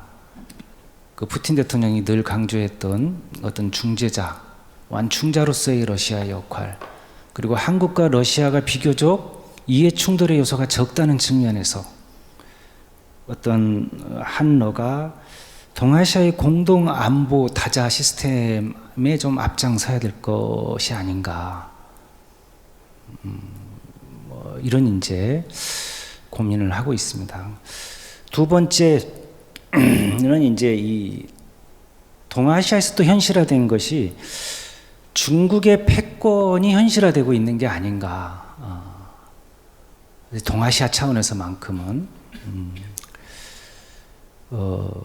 그래서 이제 이 중국의 패권이 이제 동아시아 차원에서는 미중의 세력 전이가 좀 더 가속화되고 있는 게 아닌가. 이런 상황에서의 한러는 또 어떻게 대응해야 하는가. 물론 준동맹에 가까운 러중 관계라고들 얘기하지만 이 러중 관계는 잘 아시다시피 협력적 요소와 위협적 요소를 동시에 가지고 있죠. 특히 러시아는 어떤 중국의 저런 성장을 보면서 대단히 초조한, 또 어떻게 보면 생존권적 그 위기 상황, 이런 것에 대해서 고민할 수밖에 없는 게 또 러시아의 고민이고, 그래서 이 또 중국이 패권이 또 이게 강화될수록 우리가 늘 경험했던 수천 년간 신조공 체제, 중국은 기본적으로 뭐 트럼프 대통령도 언뜻 그런 얘기를 했지 않습니까? 트럼프한테 시진핑이 한반도는 중국의 영역이었다, 역사적으로. 그 중국의 본심이거든요, 그게. 대만 문제가 해결되고 홍콩 문제가 해결된 다음에 중국은 한반도, 몽골, 동남아시아의 일부를 중국의 고유 영역이라고 생각하는 그 정체를 드러낼 것이고, 신조공 체제는 더 강화될 가능성이 아주 높다. 이런 상황에서의 한러가 어떻게 대응을 해야 하는가. 그런 문제에 또 고민이 있습니다. 그래서 저희들이 그런 이제 담론들을 만들어가야 될 시점이 아닌가. 그래서 저는 중국의 패권이 동아시아에서 부상될수록 정치 경제적 세력 균형이 매우 중요하다. 그러기 위해서는 한러가 러시아도 똑같은 위기감을 갖고 있거든요. 그래서 과감한 어떤 경제 연합, 더 나아가 경제 통합으로 가야 된다. 중국 경제의 저 규모나 저런 그 블랙홀 같은 저런 위력에 대응하기 위해서는 한러의 경제 협력이 매우 절실하고, 또 러시아의 산업 다각화 측면에서도 이건 러시아도 생존권적 문제이기 때문에 한국이 선제적으로 경제 통합을 제한할 필요도 있다. 그래서 이런 구상들을 좀 구체화 나갈 필요가 있다는 생각을 해보고요. 세 번째는 이 미중 대립의 격화로 지금 강화되고 있는 그 자유주의 또 권위주의 세계 질서의 어떤 가치 경쟁, 가치 대립, 제2의 냉전이라고도 합니다만, 이러한 세계 질서가 자유주의 대 권위주의 체제로의 어떤 가치 경쟁에서 우리가 어떻게 해야 하는가. 특히 러시아는 중국과 함께 권위주의 동맹에 이제 속해 있는데 이 문제를 우리가 어떻게 풀 것인가. 바이든 정부 집권 이후에 아마 대단히 이런 가치 경쟁은 더 격화될 가능성이 높고, 또 미국의 자유주의자들이 느끼는 위기감이 상당히 강하다고 합니다. 이 중국이 WTO 체제로 중국을 포용했을 때 중국이 경제가 발전하면서 민주화가 될 거라고 믿었고, 옐친 이후에 러시아가 민주국가로 될 거라고 믿었는데 오히려 경제는 발전할수록 권위주의가 공고화되는 것, 이것은 서구의 어떤 존재론적 의미이기도 하고 가치이기도 한 자유민주주의와 시장경제, 인권, 이 세계 질서를 근본적으로 위협하고 있다는 공포감을 지금 미국 자유주의자들이 갖고 있다면 이 대립은 상당히 깊어질 것이라는 것, 이 속에서 한러의, 특히 동아시아에서 미중 패권에서 한러의 어떤 완충자적 역할이 가능할 것인가, 이런 것들을 고민하면서 이 세 가지의 문제를 결국 풀어야 할 키워드는 무엇인가를 생각해 봤을 때, 결국은 우리의 대외 정책에 있어서의 어떤 가치, 철학, 이걸 정립해야 되는 게 아닌가. 어느 쪽에 설 것인가가 아니라 우리의 뚜렷한 가치와 철학, 이게 없으면 기회주의자, 뭐 아니면 또 다시 또 사대주의자, 내지는 현재에 적응하는 그런 어떤 단기적인 대책밖에 나올 수 없지 않는가. 그래서 우리의 어떤 미래, 앞으로의 또 30년을 내다보면서 우리의 가치, 우리의 철학 정립이 필요하지 않나, 이런 말씀으로 제 토론을 끝내겠습니다. 감사합니다.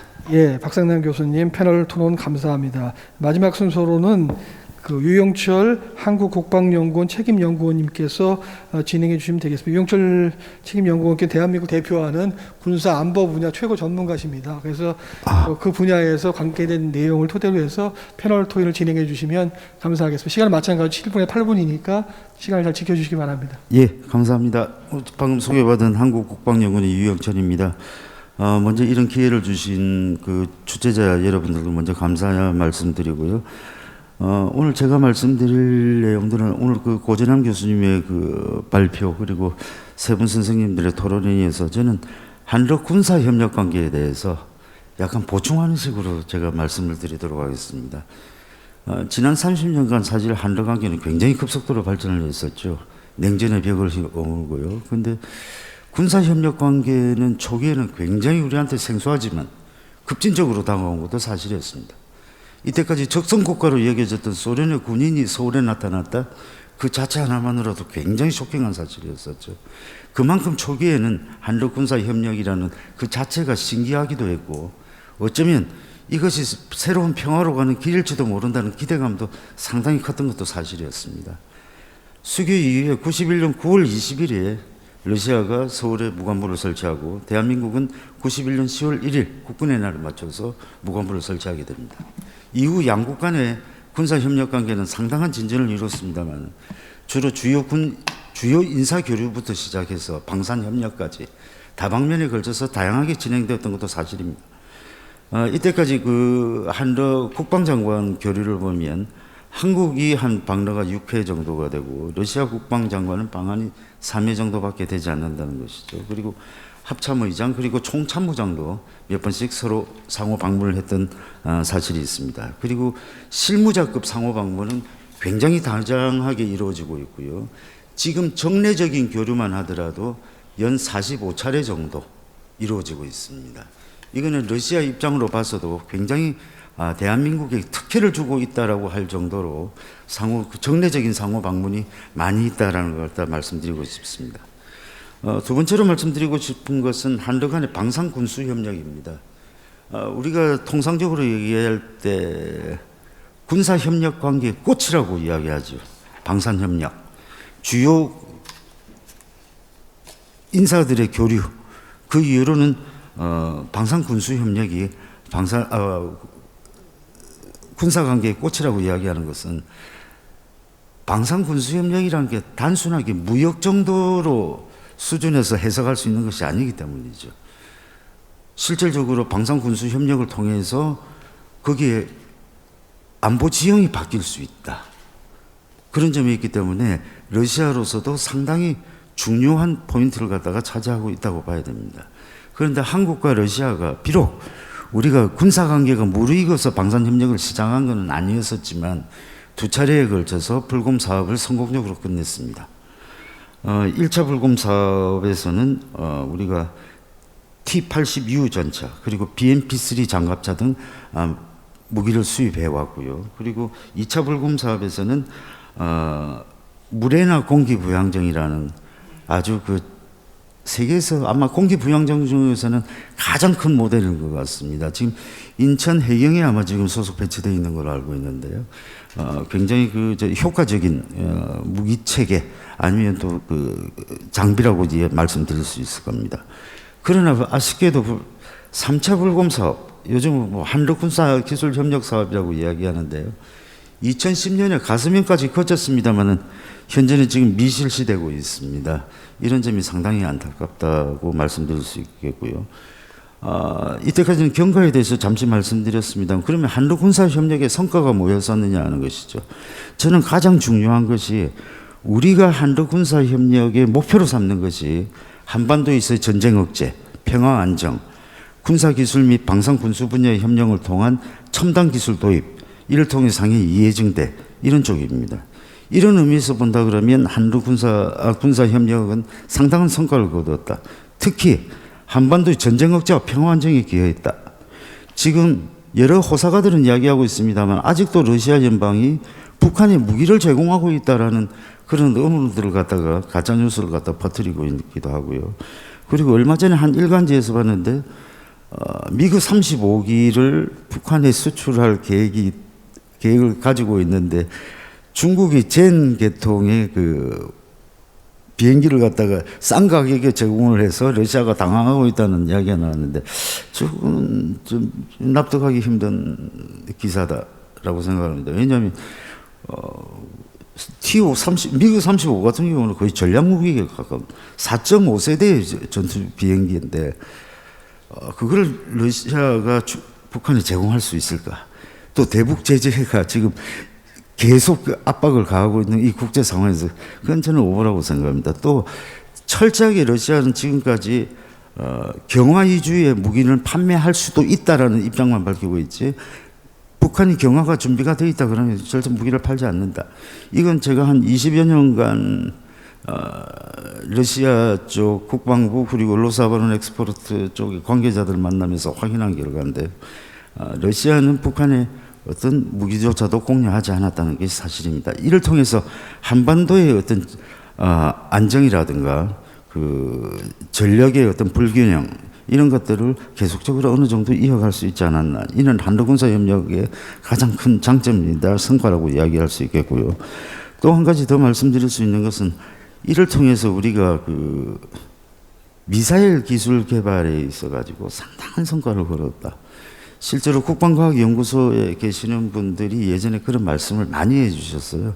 러시아의 원천 기술이 상당히 우리 미사일 기술에 도움이 됐다.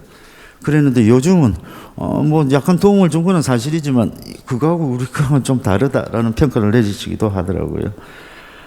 그렇지만 앞으로 이제 우리가 그 한러 군사 협력의 문제점이나 이런 걸 극복하기 위해서는 아직까지 군과 그 여러 정부 부처 간에 아직까지 이렇게 핀트가 잘 맞지 않는다라는 겁니다. 서로 이게 네트워크를 구축을 해서 좀 효과적으로 군사 협력이나 방산 협력 쪽으로 진전하고 싶은데 이런 네트워크 미비가 돼 있다는 걸 말씀드릴 수가 있고요. 그리고 1, 2차 불곰 사업이 상당히 성공적으로 수행이 됐다라고 제가 아까 말씀드렸습니다만 이것도 만만치는 않습니다. 이때까지 불곰 사업을 갖다 통해서 오히려 한러 관계가 악화되는 것이 아닌가 하는 그런 우려를 자아낸 적도 있었습니다. 왜냐하면 한국은 다른 쪽으로 주장을 하고 러시아는 또 다른 쪽으로 주장해왔기 때문이죠. 통상적으로 국제관리에서 그 절충교육이라고 그러죠. 그 완성 장비를 샀을 때 기술 이전을 얼마나 해주느냐 하는 그 문제인데요. 아무리 후회도 7대3 정도밖에 되지 않습니다. 완성품을 사면 3 정도죠. 근데 그 3 정도도 쉽지가 않은 데인데 2010년에 그 한러 간에 한러 군사 기술 프로그램에 합의를 받습니다. 이때 한국이 무기를 도입할 때는 절충 교육으로 50대 50으로 하겠다라는 것이죠. 굉장히 파격적인 일이었었는데요. 이것들이 잘 지켜지지 못하고 있다는 것이 안타깝고요. 역시 한러 관계도 앞에 선생님들 말씀해 주셨듯이 주변의 영향을 너무 많이 받는다. 특히 군사 부분은 더 그렇다. 군사 협력 부분이라는 부분이 굉장히 민감한 부분이고 고도의 정치적인 신뢰가 없으면 군사 협력이 이루어지지 않는데 그렇게 어렵게 쌓아간 군사 신뢰가 사실은 제일 쉽게 무너질 수 있다는 거죠. 한 예로 2014년 5월에 쇼이구 국방장관이 방한할 계획이었습니다. 그래서 이때까지 2013년에 체결했던 한러 군사 기술 협력 협정, 한러 군사 협력 협정에 대해서 사인할 예정이었었는데 그해 우크라이나 사태가 터지면서 무산이 됐다는 얘기죠. 그 이후로 한러 군사 협력 관계가 상당히 진통을 겪었던 것은 누구나 다 아시는 사실들입니다. 따라서 이런 것들을 극복하기 위해서는 한러 군사 협력이라는 게 단순히 군사 협력이 아니라 고도의 정치적인 긴밀성을 갖다 내포하고 있는 거기 때문에 군사 협력이 잘 되면 양국 간의 관계는 좋다라고 단언해서 말씀드릴 수 있을 것 같습니다. 그런 의미에서 한러 군사 협력도 정부 차원에서 잘 관리해야 되지 않느냐 생각합니다. 이상입니다. 유영철 박사님 패널 토의 감사합니다. 지금까지 한 분의 주제 발표와 4분의 패널 토의를 들었습니다. 자, 그러면 이제부터 본격적으로 제가 일단 3라운드에 걸쳐서 본격적인 토론을 시작해 보도록 하겠습니다. 사실은 발표 내용보다는 전문가들의 인사이트가 담긴 답변에 대해서 저희가 더 중요한 시사점을 얻을 수 있기 때문에 제가 3라운드를 정확히 45분이 남았기 때문에 1라운드에 1인당 3분씩 시간, 2분에 3분씩 시간을 드릴 테니까 제 질문에 대한 답변을 좀 해주면 좋겠어요. 처음에는 그 발표자 토론자께서 해주신 내용을 토대로 제가 각자 발표자 토론자 질문을 드리겠습니다. 먼저 고재남 교수님께 발표 내용 중에서 현재 미중 패권 경쟁 시기 SOC 상하이 협력기구와 전략적 네트워크 구축 문제를 이게 뭐 낮은 수준에서 고려해야 된다 하셨는데 지금 미중 간의 패권 경쟁 구도 속에서 과연 이게 얼마만큼 실효성이 있는 접근법인지 사실 조금 의문을 제기할 수 있는 부분인데 여기서 어떤 근거를 갖고 이런 말씀을 해주신지에 대한 답변을 해주셨으면 좋겠고요. 엄고 교수님께서의 그 토론문에 보니까 한국과 러시아 사이의 전략적 공유 이익의 존재와 그 내용이 중요하다고 얘기하셨는데 앞으로 과연 우리가 한국과 러시아가 어떤 부분에서 전략적 공유 이익을 공유하고 어떤 내용을 채워가는 게 중요할 건지에 대한 답변을 해주시면 좋겠고요. 홍한석 교수님 발표 중에 한러 관계와 미러 관계의 그 동주한 문제가 가장 큰 장애 요인을 말씀하셨는데 그렇다면 앞으로 한러 관계와 미러 관계가 탈동조하기 위해서 우리 정부는 어떤 방식으로 이걸 풀어나가는 것이 좋을지에 대한 답변을 좀 해주시면 좋겠고요. 박상당 교수님께 말씀하신 내용 중에 바이든 행정부가 출범하고 이후에 가치 경쟁이 본격화될 거다. 그렇기 때문에 우리는 정교한 대러시아 정책을 펼쳐야 된다고 말씀하셨는데, 그렇다면 우리가 앞으로 펼쳐야 될 대러시아 정책의 정교성이라는 건 과연 어떤 내용인지가 좀 궁금하거든요. 마지막으로 유영철 박사님께서 말씀하신 것 중에 그런 부분도 있는 것 같아요. 뭐 군사 문제가 아주 높은 수준의 정치적인 합의가 선행된다는 저도 동의하는데, 그러면 한러 간의 군사 기술 협력에 이견 같은 게 좀 생기는 것 같은데, 그 원인과 개선 방안이 있다면 어떤 것이 있을지에 대한 내용들을 각 그 발표자 토론자께서 2분에 3분 정도씩 짧게 핵심 위주로 말씀을 해주시고 2라운드 3라운드 토론을 진행하도록 하겠습니다. 먼저 고재남 교수님께서 말씀해 주시면 감사하겠습니다. 예, 그 아주 대담하게 어려운 그 질문을 해주신 것 같습니다. 근데 저는 이제 그 외교원에 근무할 때도 하여튼 기회만 있으면 그 말씀드린 내용을 제가 그 주장을 했었고, 그래서 사실 제가 그 퇴직하기 전에 우리 이제 외교부 정책 그 기획관실하고 그 브레인스토밍도 가졌었습니다. 그래서 결론은 당시 벌써 한 2년 전 이야기입니다만은 결론은 아직 그 시기상조다 하는 결론을 이제 내렸는데, 굉장히 우리 어떤 그 외교부나 그 청와대 차원에서는 그 조심스럽게 지금 SCO와의 어떤 전략적 협력 네트워크를 구축하는 것을 접근하고 있는 것 같습니다. 이는 이제 지금 그 질문 주신 바와 마찬가지로 동북아 차원에 있어서의 그건 이제 앞으로는 이제 글로벌 차원으로 이제 확대될 걸로 봅니다만은 미중 간의 어떤 그 전략적 패권 경쟁이라나 이런 것이 너무 심화될 수밖에 없는 그런 상황이고, 이제 한미 동맹 관계 하에 있는 우리 입장에서 보면은 그 어떤 그 소위 말하면 경쟁 속에서 우리가 잘못하면 휘말려 들어갈 수밖에 없는 그런 어떤 상황을 이제 상정을 하면서 이제 조심스럽게 접근하고 있는데, 저는 이렇게 봅니다. 이 SCO라는 것을 우리가 그냥 그 안보 협력체로 보는 경향이 있다. 근데 그 경향을 좀 그 탈피를 해야 된다. 저는 이렇게 봅니다. 아까도 제가 그 보고를 드리면서 SCO는 그 포괄적 다자 지역 협력체라는 걸 강조를 드렸습니다. SCO가 사실은 물론 이제 그 미중 어떤 주도의 그 합동 군사 훈련이 이제 연례적으로 쭉 지속적으로 추진이 되고 있다 보니까 그러한 것들이 국내 언론에 많이 보도가 되고 그렇습니다만, 실제 SCO는 그에 더해서 에너지 협력이랄지 환경 협력이랄지 또는 기후 변화 협력이랄지 또 우리도 뭐 동참하고 있는 반테러 협력이랄지 이런 이 소위 말하면 그 포괄적 다자 지역 협력체다 하는 그런 어떤 인식을 가져야 될 것 같고, 그리고 또 제가 볼 때는 말이에요. 이제 앞으로 어떤 미중 패권 경쟁이라는 것이 이제 점차 확대 심화될 것 같으면은 우리와 러시아가 이 경쟁 이와 같은 어떤 전략 경쟁 구도 속에서 서로 협력해야 될 그런 어떤 여지들이 더 넓어질 것이다. 그리고 러시아도 바로 이 남북 삼각 협력을 그렇게 강력하게 추진하면서 성공적으로 이게 발전하기를 바라는 이유는 뭐냐면, 미래의 어떤 그 전략의 어떤 그 변화, 전략 환경의 변화를 미중 패권 경쟁으로 보는 거고, 러시아가 이 한반도 국가들과의 어떤 그 협력의 소위 말하면 네트워크를 구축하고 어떤 통합의 메커니즘을 구축해서 태평양 지역으로의 어떤 그 출구 전략, 그래서 가운데의 선에 있어서의 어떤 그 소위 말하는 중재자적인 역할을 이렇게 키워가려는 그런 어떤 그 전략 구상을 저는 가지고 있는 걸로 알고 있습니다.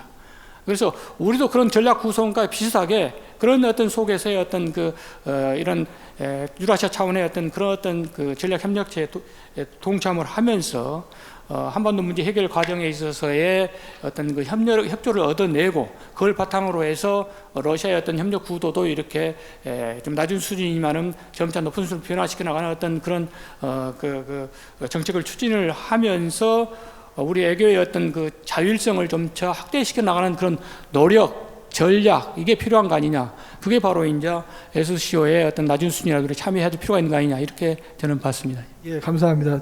원고 선생님 이제 시간을 좀 짧게 해서 말씀해 주시면 감사하겠습니다. 예, 전략적 공유 이익은 뭐 양 정부가 서로 동의를 해야 되는 거기 때문에 뭐 제가 뭐가 공유 이익이라고 딱 뭐 말씀드릴 수는 없겠지만, 저희가 이제 현재 돌아가고 있는 상황에서 보면 우선 저희가 이제 비핵화가 진전이 되면 결국은 이제 북한 체제 정권 체제 보장에 대한 일종의 이제 동북아 단자 안보 시스템에 관한 이제 협의가 이제 시작될 수밖에 없는데, 이제 한미동맹 틀 속에 있는 한국으로서는 정확하게 이런 다자안보에서의 한국, 러시아, 뭐 중국 이런 역할에 대해서 합의된 이제 최소한 이익이 보장돼야 된다는 측면에서 그거에 대한 이제 모색이 이제 필요하다고 보고요. 이제 두 번째는 이제 결국은 양국의 이제 전략적 이익은 대부분 이제 경제적 이익에 많이 이제 치중돼 있을 텐데, 특히 이제 러시아가 결국은 이제 아시아 중심의 에너지 공급 그런 구조로 전환될 때 이제 결국 네트워킹 차원에서 뭐 에너지나 물류 연결 이런 측면에서 이제 한국과 러시아가 서로 만족할 만한 이익을 가질 수 있느냐, 이제 그게 뭐 단기 중기적인 이제 공유이익이 될 거고요. 결국은 이제 저희가 여러 가지 국제 정세나 뭐 아까 박상남 교수님 얘기하신 그런 난제들을 생각하면 결국은 이제 한국과 러시아가 추구할 수 있는 것은 저희 문재인 대통령께서 제안하신 동아시아 경제 공동체로의 발전이기 때문에 그런 이제 동아시아 경제 공동체로 가는 과정이나 내용에 대해서 이제 서로 어떤 합의를 하느냐 하는 게 결국은 장기적인 전략적 공유이익의 이제 핵심이 될 것 같습니다. 네, 감사합니다. 그다음 홍한석 교수님 부탁드리겠습니다.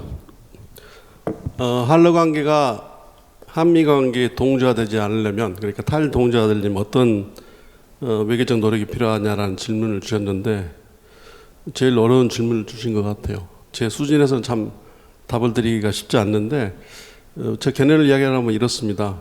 물론 한반도가 미중러일 4강의 역학관계에 종속된 지정학적 숙명성으로 우리가 이걸 이제 받아들여야 되는데, 과거 보면은 한국이 외교적 스턴스, 자율성을 가졌던 것이 미러 관계가 좋았을 때였습니다. 그러니까 노태우 정부가 보수 정권이긴 하지만 북방 정책을 펼칠 수 있었던 것은 다행히 고라우초포 시대 때 미러 관계가 굉장히 좋았었거든요. 그래서 그 북방 정책에 대해서 물론 뭐 곱지 않은 시선이지는 않았지만 딴지를 건지 않아서 북방 정책이 나름 성공을 거뒀다고 보는 것이고, 또 문재인 정부에 들어서 과거 정부에 비해서 좀 독자적인 목소리, 아까 말씀드린 대로 한반도 운전자로라든가 뭐 그 북미 중재 이런 걸 할 수 있었던 것도 어떻게 보면 트럼프의 미국이 상대적으로 러시아에 대해서 호감을 가졌다는 것이죠.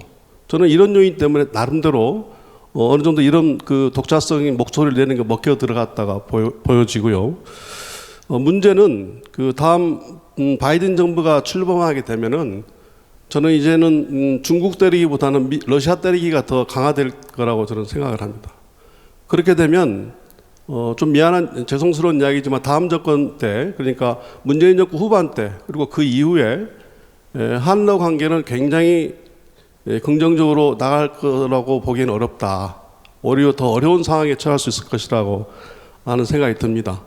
우리가 뭐 한미 동맹에서 벗어나겠다는 그런 마음의 작정을 하지 않고서는 이 구조에서 벗어날 수가 없는 게 현실이죠. 그렇지만 그런다 해서 손을 놓고 있을 수는 없는 일이고 나름대로 노력은 해야 되는데, 항상 그 미래 관계 추이를 예시를 하면서 우리가 치고 나갈 수 있는 준비를 해 놓아야 된다고 봅니다. 항상.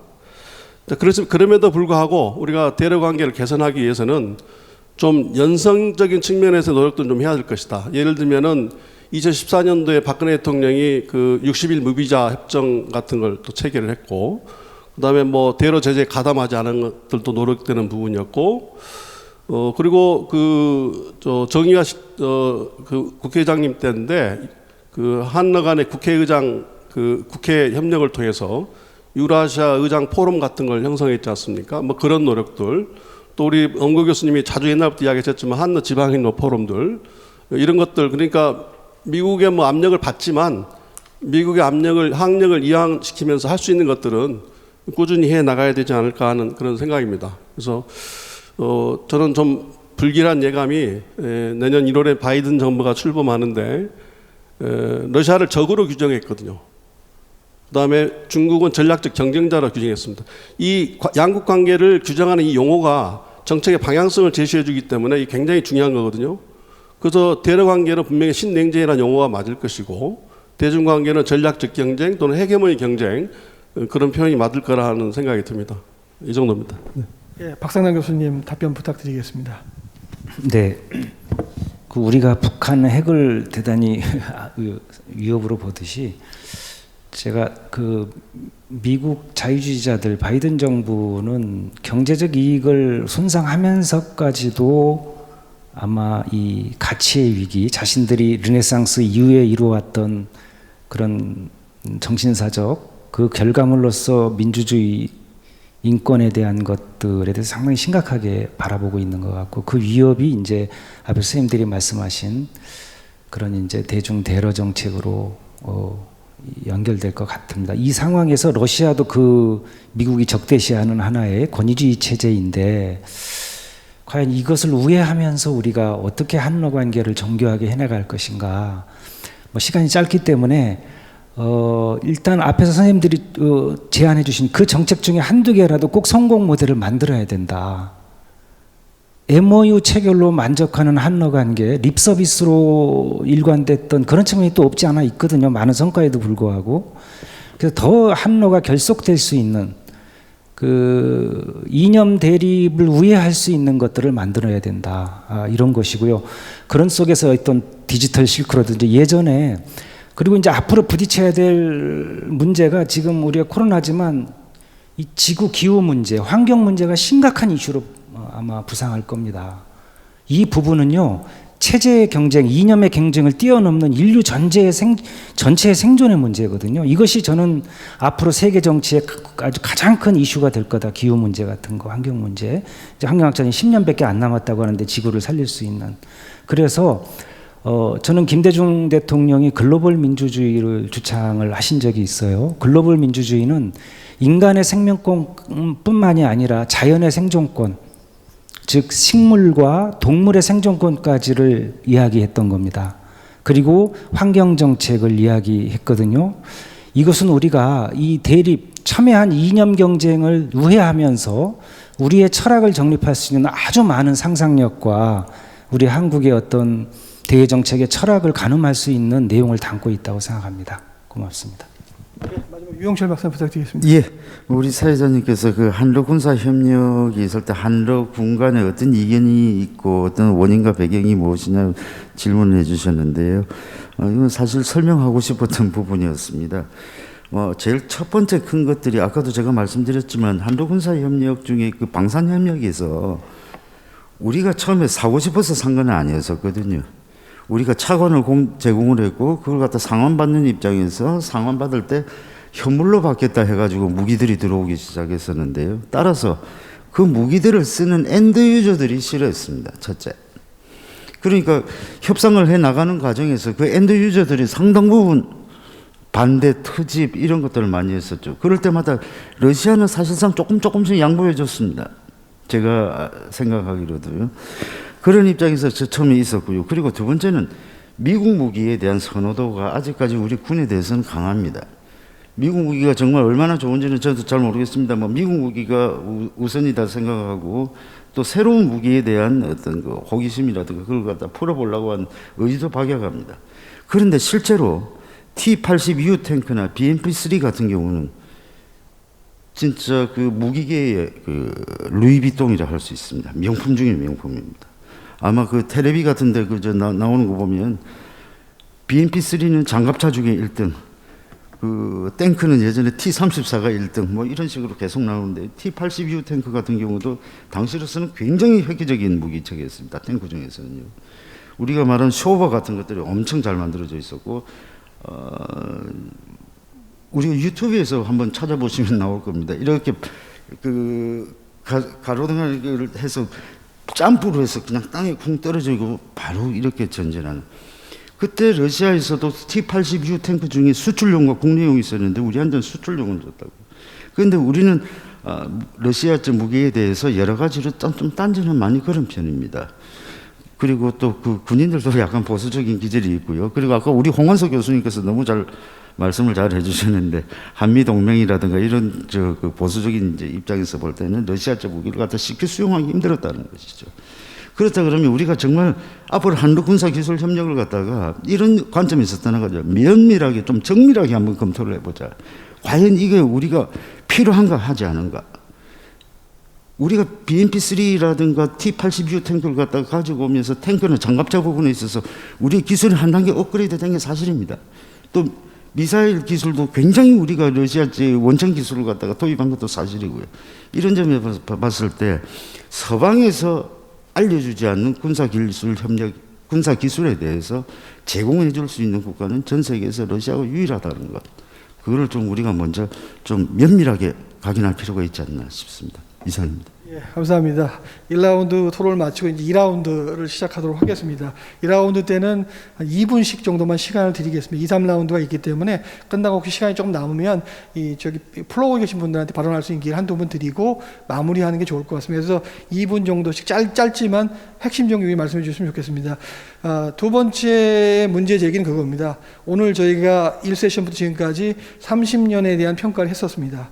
냉전시기 우리가 소련에 주목한 이후 30년 전 북방정책이 추진되는 목표와 전략, 2008년에 몇 분이 말씀해 주신 전략적 동반장의 구축 등이 30년의 과거에 대한 얘기고요. 현재 저희 문재인 정부가 신북방 정책을 펼치고 있어서 과거와 현재를 아우르는 질문을 드리고 싶습니다. 그래서 현재 북방 정책의 목표와 전략에 대한 평가를 좀 해주셨으면 좋겠습니다. 그래서 과거에 30년 전에 냉전 시기 소련이 주목했고 30년 동안 해왔던 북방 정책을 보면서 과거와 현재 북방 정책의 차이, 또 북방정책 특징이 뭐고 현재 신북방정책의 장점과 단점이 있다면 어떤 것이 있을지에 대해서 현재에 대한 평가를 좀 들어봤으면 좋겠습니다. 그래서 그 30년을 평가하고 난 이후에 현재의 북방정책, 또 러시아 관계에 관련한 이 북방정책의 목표와 전략, 과거와의 차이, 신북방정책의 현황에 대한 얘기 중에서 요것만큼은 좀 강조하고 싶다는 한 가지씩만 한 2분씩 말씀해 주셨으면 좋을 것 같습니다. 요거는 가능하다면 엄고 교수님께서 아무래도 북방위 활동을 열심히 하고 계시니까 먼저 시작해 주시고 고재남 홍한석 교수님, 박상남 교수 순으로 진행하는 게 좋을 것 같습니다. 먼저 엄고 교수님께 부탁드리겠습니다. 예, 이제 바이든 행정부가 들어오면 이제 미러 관계가 좀 어려워질 것 같다. 이제 그런 이제 평가도 있고요. 또 저희가 문재인 정부에서 이제 신자를 붙여서 이제 북방 정책을 이제 시행해 왔는데 북방위도 만들고 많은 노력을 했습니다. 그러고 나서 생각해 보니까 이제 첫 번째 문제는 저희가 이제 유라시아 대륙이 통합되고 있는 문제, 그러니까 이제 1대1로나 유라시아 경제연합처럼 유라시아 대륙이 통합되고 있기 때문에 생기는 우리의 이제 대륙 전략, 그 문제하고 우리가 이제 전통적으로 갖고 있었던 이제 북한을 통한 물류와 에너지 연결이라는 이제 북한을 게이트웨이로 해서 대륙으로 연결하는 의미 차원의 이제 북방 전략, 이제 이렇게 있는데 역시 보수 정부는 좀 비핵화 문제에 많이 흔들리다 보니까 조금 대륙 통합 쪽에 많이 가게 되고, 진보 정부는 역시 남북 관계 개선 없이 북방 정책에 실익이 없다 하는 그런 차원의 이제 그런 문제가 생겼기 때문에 이제 좀 그렇습니다. 그래서 이제 저는 이제 이런 현실 속에서 이제 저희가 좀 유념해야 될 거는 이제는 신북방 정책이 비핵화 프로세스와 연계됐을 때의 구체적 로드맵도 필요하다. 그러니까 이제 비핵화가 되면 북방 정책을 할 수 있다 이런 문제가 아니라 비핵화를 이끌고 가는 여러 가지 그런 경제적 유인이나 수단적 차원의 유기적 연계는 어떻게 가능하냐. 예를 들면 대통령 제안하신 동아시아 철도 공동체 같은 경우에 그것이 만약에 비핵화가 조금 진전돼서 제재 완화와 연계됐을 때 어떤 수준의 어떤 협력이 가능하고 그런 남북 철도 연결 문제 같은 것이 포함되는 조금 이제 그런 차원으로 발전될 필요가 좀 있다 하는 생각이고요. 두 번째는 이제 아까 SCO 문제도 나왔지만 이제 결국은 러시아도 지금 큰 방향은 대유라시아 파트너십, 중국뿐만 아니라 인도 아세안을 연결하는 소위 말하는 이제 대륙 경제 벨트라는 거를 추구하고 있기 때문에 저희가 이제 과거에 갖고 있던 이제 러시아와의 협력을 주로 하는 그 북방 정책을 이제 인도나 아세안까지 포함하는 이제 우리로 치면 신남방이죠. 그러니까 신북방, 신남방이 유기적으로 연결되는 하나의 성장 벨트로서의 신북방 정책. 이제 그것이 이제 결국 우리의 지정학 문제도 푸는 열쇠가 되기 때문에 그런 식으로 이제 발전될 수밖에 없는 그런 상황에 있겠습니다. 뭐 시간 때문에 여기까지만 말씀드리겠습니다. 오전환 교수님 부탁드리겠습니다. 그 과거의 북방 정책과 신북방 정책 차이점은 제가 볼 때는 뭐 명확한 것 같습니다. 이 과거에는 우리가 이제 이 외교 협력을 우선시하면서 그 외교적 지평을 넓히는 데 그 주 목적이 있었다면 신북방 정책은 역시 경제 협력에 이제 방점을 두면서도 이 여타 어떤 협력의 어떤 그 뭐랄까 이 영역이라고 해야 되나 또는 그 분야들을 넓혀가는 어떤 그런 어떤 데 이 목표가 차이가 있는 거 아니냐 하는 생각이 좀 들고요. 물론 이제 문재인 정부에서 내세우고 있는 그 한반도의 어떤 평화 번영의 그 달성 이를 위해서 추진하고 있는 뭐 한반도 신경제 지도랄지 뭐 이런 것과 연계시키는 어떤 그런 이제 어떤 그 전략도 있겠습니다만은 저는 신북방 정책을 이제 앞으로 어떻게 추진해 가야 되냐면 역시 그 다면적인 어떤 그런 그 협력 전략을 추진할 필요가 있는 거 아니냐. 사실 이제 우리 문재인 대통령께서 동방경제 포럼에 가셔가지고 나인 브리지를 이렇게 제안을 하시면서 이제 그 경제 협력을 강조하시다 보니까 우리 국민들 입장에서는 그냥 경제 협력을 우선시하거나 이런 경제 협력에 치중하는 어떤 신북방 정책으로 이렇게 생각을 하시는 경향이 있는 것 같은데 거기에 더해서 이 북방 정책이라는 것이 외교, 안보, 경제, 문화, 경제, 문화, 이런 다면적인 어떤 정책이다. 그런 어떤 것을 의미를 강조를 하시고 목표 설정도 할 필요가 있다. 이런 생각이 들고요. 전략으로 한다 같으면 역시 우리 정상 차원에 있어서의 어떤 그런 어떤 노력이 좀 필요한 거 아니냐. 그리고 북방 경협의의 어떤 여러 협력 추진 과정에 있어서의 컨트롤 타워의 어떤 역할을 강화시킬 필요가 있는 거 아니냐. 이런 생각을 합니다. 홍원석 교수님 부탁드리겠습니다. 네, 저는 개인적으로 신북방 정책을 대러 정책으로 환치시켜서 등치시켜서 이해를 합니다. 제 개인적인 이해죠. 그러니까 그 한미 동맹 구조에서 명확하게 선명하게 러시아를 드러낼 수 없기 때문에 좀 모호하게 신북방 정책이라고 이렇게 표현했다고 보고요. 그래서 당분간 미러 관계가 대립이 지속이 되고 악화될 경우, 특히 바이든 정부 출범 이후에 우리가 신북방 정책을 성과를 내는 데는 굉장히 한계가 있을 것이다. 이건 불가피한 현실이라고 생각이 되고요. 현 문재인 정부가 신북방 정책을 추진하면서 좀 그래도 나름 좀 노력을 했고 좀 기여한 부분이 있다면 그동안 러시아와의 협력의 어떤 거버넌스의 어떤 구조가 안 맞았는데 극동개발비에 걸맞는 그 협력 거버넌스로서 북방 경제 협력을 만든 것을 이건 좀 성과라고 생각을 하고 싶고, 그런데 한국과 러시아 사이에 서로 협력의 가능성이 굉장히 많은데 그럼에도 불구하고 왜 석세스 스토리를 못 냈냐. 물론 여러 가지 처방전들이 있습니다. 다양한 해석이 가능하죠, 분석이. 근데 그 중에 하나는 일부가 이야기하지만 우리 한국은 항상 러시아 시장을 접근할 때 시장 베이스, 경제 베이스로 접근하지만 아직도 러시아는 과거 이제 그 공산주의의 어떤 영향을 받아서 국가주의적인 베이스로 접근을 하려고 그러거든요. 이 구조가 잘 안 맞는 거죠. 우리 기업들이 이익이 안 나는데 가겠습니까? 갈 이유가 없는 것이죠. 우리는 북방에 진출한 것을 일종의 통일 비용까지도 생각하면서 우리가 접근해야 되는데 사기업들은 그렇게 할 이유가 없다는 것이죠. 그러면 시장 베이스와 국가 베이스가 안 맞는다면 그 구조를 좀 맞춰주는 게 필요하다고 보여지거든요. 그렇다 한다면 북방경제협력위원회 위원장은 힘 있는 사람을 해줘야 돼요. 제가 보기에는. 그런 맥락에서 송영길 위원장이 처음 잘했다고 봅니다. 사실은. 그렇게 그 정치권에서 어떻게 좀 뭐라 할까요?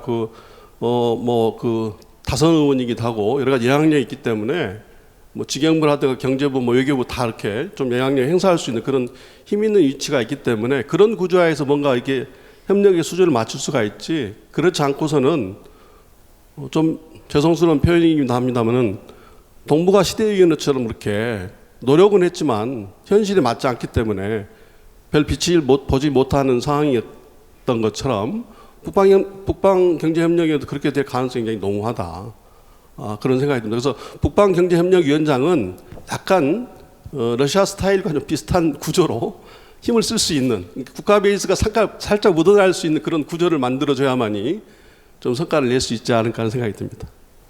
예, 가능하면 좀 짧게 말씀해 주시면 감사하겠습니다. 네, 저는 그냥 짧게 앞으로 신북방 정책의 과제, 핵심적인 과제, 북한 변수를 제거해야 된다.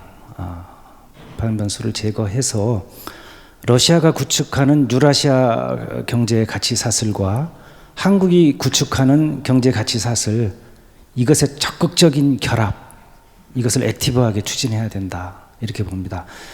북한은 또 따로 떼어놓고, 그래서 특히 극동 경제와 한국 경제의 어떤 결합, 여기서부터 출발해서 적극적인 두 가치 사슬의 결합이 필요하다. 한국이 아이폰을 뜯어보면 예전에는 일본 부품이 제일 많았다고 합니다. 근데 지금은 미국에서 만든 아이폰이 26%가 한국 부품이랍니다. 제일 비중이 커졌다고 그래요.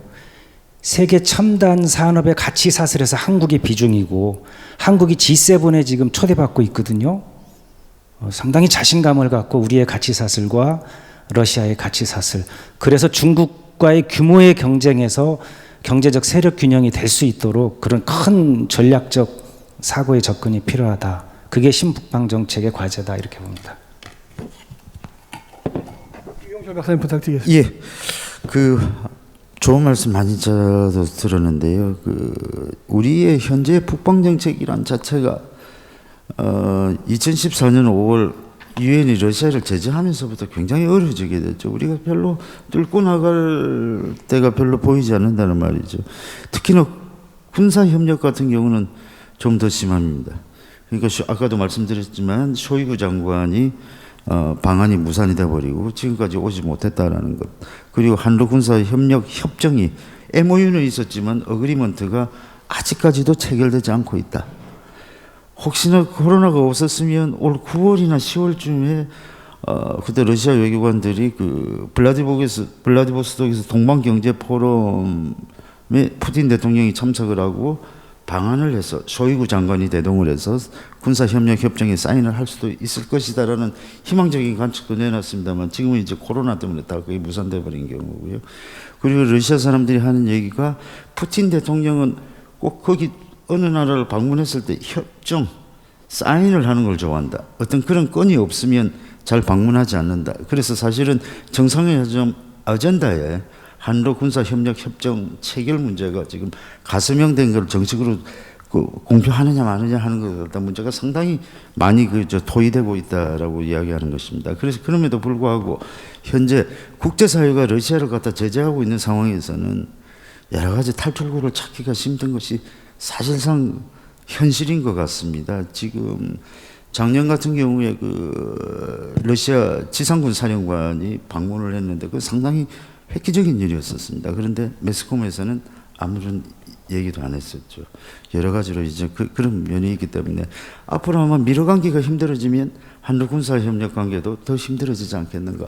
오늘 홍한석 교수님께서 얘기해 주신 것에 대해서 굉장히 공감하면서 그런 쪽으로 가지 않겠나 싶은 생각입니다. 이상입니다. 예, 감사합니다. 2라운드 토론을 마치고 마지막 3라운드 토론을 제가 문제를 제기하도록 하겠습니다. 이건 정말 1, 2분 안에 짧게 말씀해 주셔야만 됩니다. 그래서 저희가 과거에 대한 평가, 현재에 대한 평가를 했으니까 좀 더 물론 조금 얘기가 나왔지만 미래에 대한 준비 작업에 대해서 제가 문제 제기를 하고 싶습니다. 과연 우리는 미중 패권 경쟁이 장기화 제도화될 때 한국의 북방 정책의 좌표는 어떻게 설정되어야 되는가? 다시 말해서 미래, 이건 뭐 단기가 아니고요. 중장기 북방 정책의 목표와 전략 지향점이 무엇인가? 결국 이 목표와 지향점을 위해서 우리는 지금 최소한 어떻게 이것을 준비하는 게 좋은가에 대한 한 가지씩의 정책 아젠다가 있다면 말씀해 주시는 걸로 미래에 대한 준비 이슈에 대해서 설명을 해 주시면 좋을 것 같습니다. 이번에는 좀 반대로 해서 박상남 교수님부터 해서 그 미래, 우리의 좌표, 우리는 지금 미래를 위해서 최소한 요거만큼은 준비하는 게 좋을 것 같다라는 그 미래에 대한 준비 작업에 대해서 한 말씀, 박상남 교수님, 그 다음에 유영철 박사님, 홍한석 교수님 순서로 이번에는 오도록 하겠습니다. 시간은 1, 2분 안에 짧게 좀 해주시기 바랍니다. 네. 금방 말씀드린 양국의 가치 사슬에 적극적인 액티브한 연계가 필요하다. 그리고 더 하나 더불어서 아까 말한 기후, 환경, 러시아는 파괴되지 않은 자연이 그래도 세계에서 제일 많은 국가입니다. 그래서 기후, 환경 문제에 있어서 적극적인 한러가 이니셔티브를 가져가는 것, 이것이 아마 세계 담론과 의제 형성에서 상당히 중요할 거라 생각합니다. 이용철 박사님 부탁드리겠습니다. 예, 앞으로 우리가 러시아와 무엇을 할 것인가 하는 문제에 대해서는 특히 그 군사 기술 같은 면에서는 우리가 전략 무기를 갖다 개발할 필요는 있습니다. 그런 의미에서 본다 그러면 전략 무기 개발 협력에 가장 적극적인 나라는 러시아일 수밖에 없고, 어찌됐든 러시아와 군사 기술 협력을 통해서 우리나라를 스스로 방해할 수 있는 전략 무기 개발에 힘써야 되지 않은 그 생각입니다. 이상입니다. 홍한석 교수님 부탁드리겠습니다. 어렵습니다. 어렵고요. 근데 그 러시아가 21세기에 주는 의미는 좀 다르다고 봅니다. 그러니까 과거에는 뭐 한반도의 평화 안정, 뭐 통일 이런 지정학적 측면에서만 러시아 가치가 있었다면 21세기는 지경학이라고 그렇게 이야기했잖아요. 그래서 그 미국의 제재를 피하는 범위 내에서 일단 경제적 실리적 측면에서는 러시아와 연대성을, 경제적 연계성을 강화시켜 나갔으면 하는 생각이 들고요.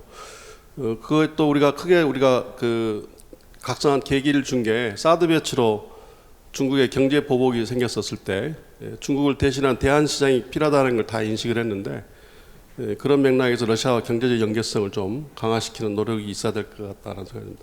지금 250억 달러인데 물론 코로나 때문에 300억 달러가 달성되지 못했지만 저는 500억 달러 이상도 가당하다고 보거든요. 러시아와 베트남이 600억 달러가 높습니다. 우리가 한 250억 달러밖에 안 되는 것 같고, 그래서 그런 거 보면 우리도 충분히 잠재력이 있기 때문에 좀 그런 부분에 우리가 노력을 해야 될까 생각이 듭니다. 엄고 교수님 부탁드리겠습니다. 예, 이제 결국은 러시아가 한반도에 대해서 중국과 동일한 입장을 갖거나 중국에 편승하는 그런 입장이 되지 않도록 하는 것이 이제 저희의 핵심 과제라고 생각하고요. 그렇게 되는 데 있어서는 이제 결국 서로의 공유 이익인데, 이제 결국은 이제 현재의 자원과 상품을 교환하는 구조가 이제 경제 구조의 변곡점에서 이제 서로의 그 창의적이고 혁신적인 경제 협력 구조, 그런 이제 경제의 변곡을 이끌고 나가는 이제 그런 구조적 전환을 우리가 여하에 끌고 갈 수 있느냐, 그게 이제 핵심이라고 저는 생각합니다.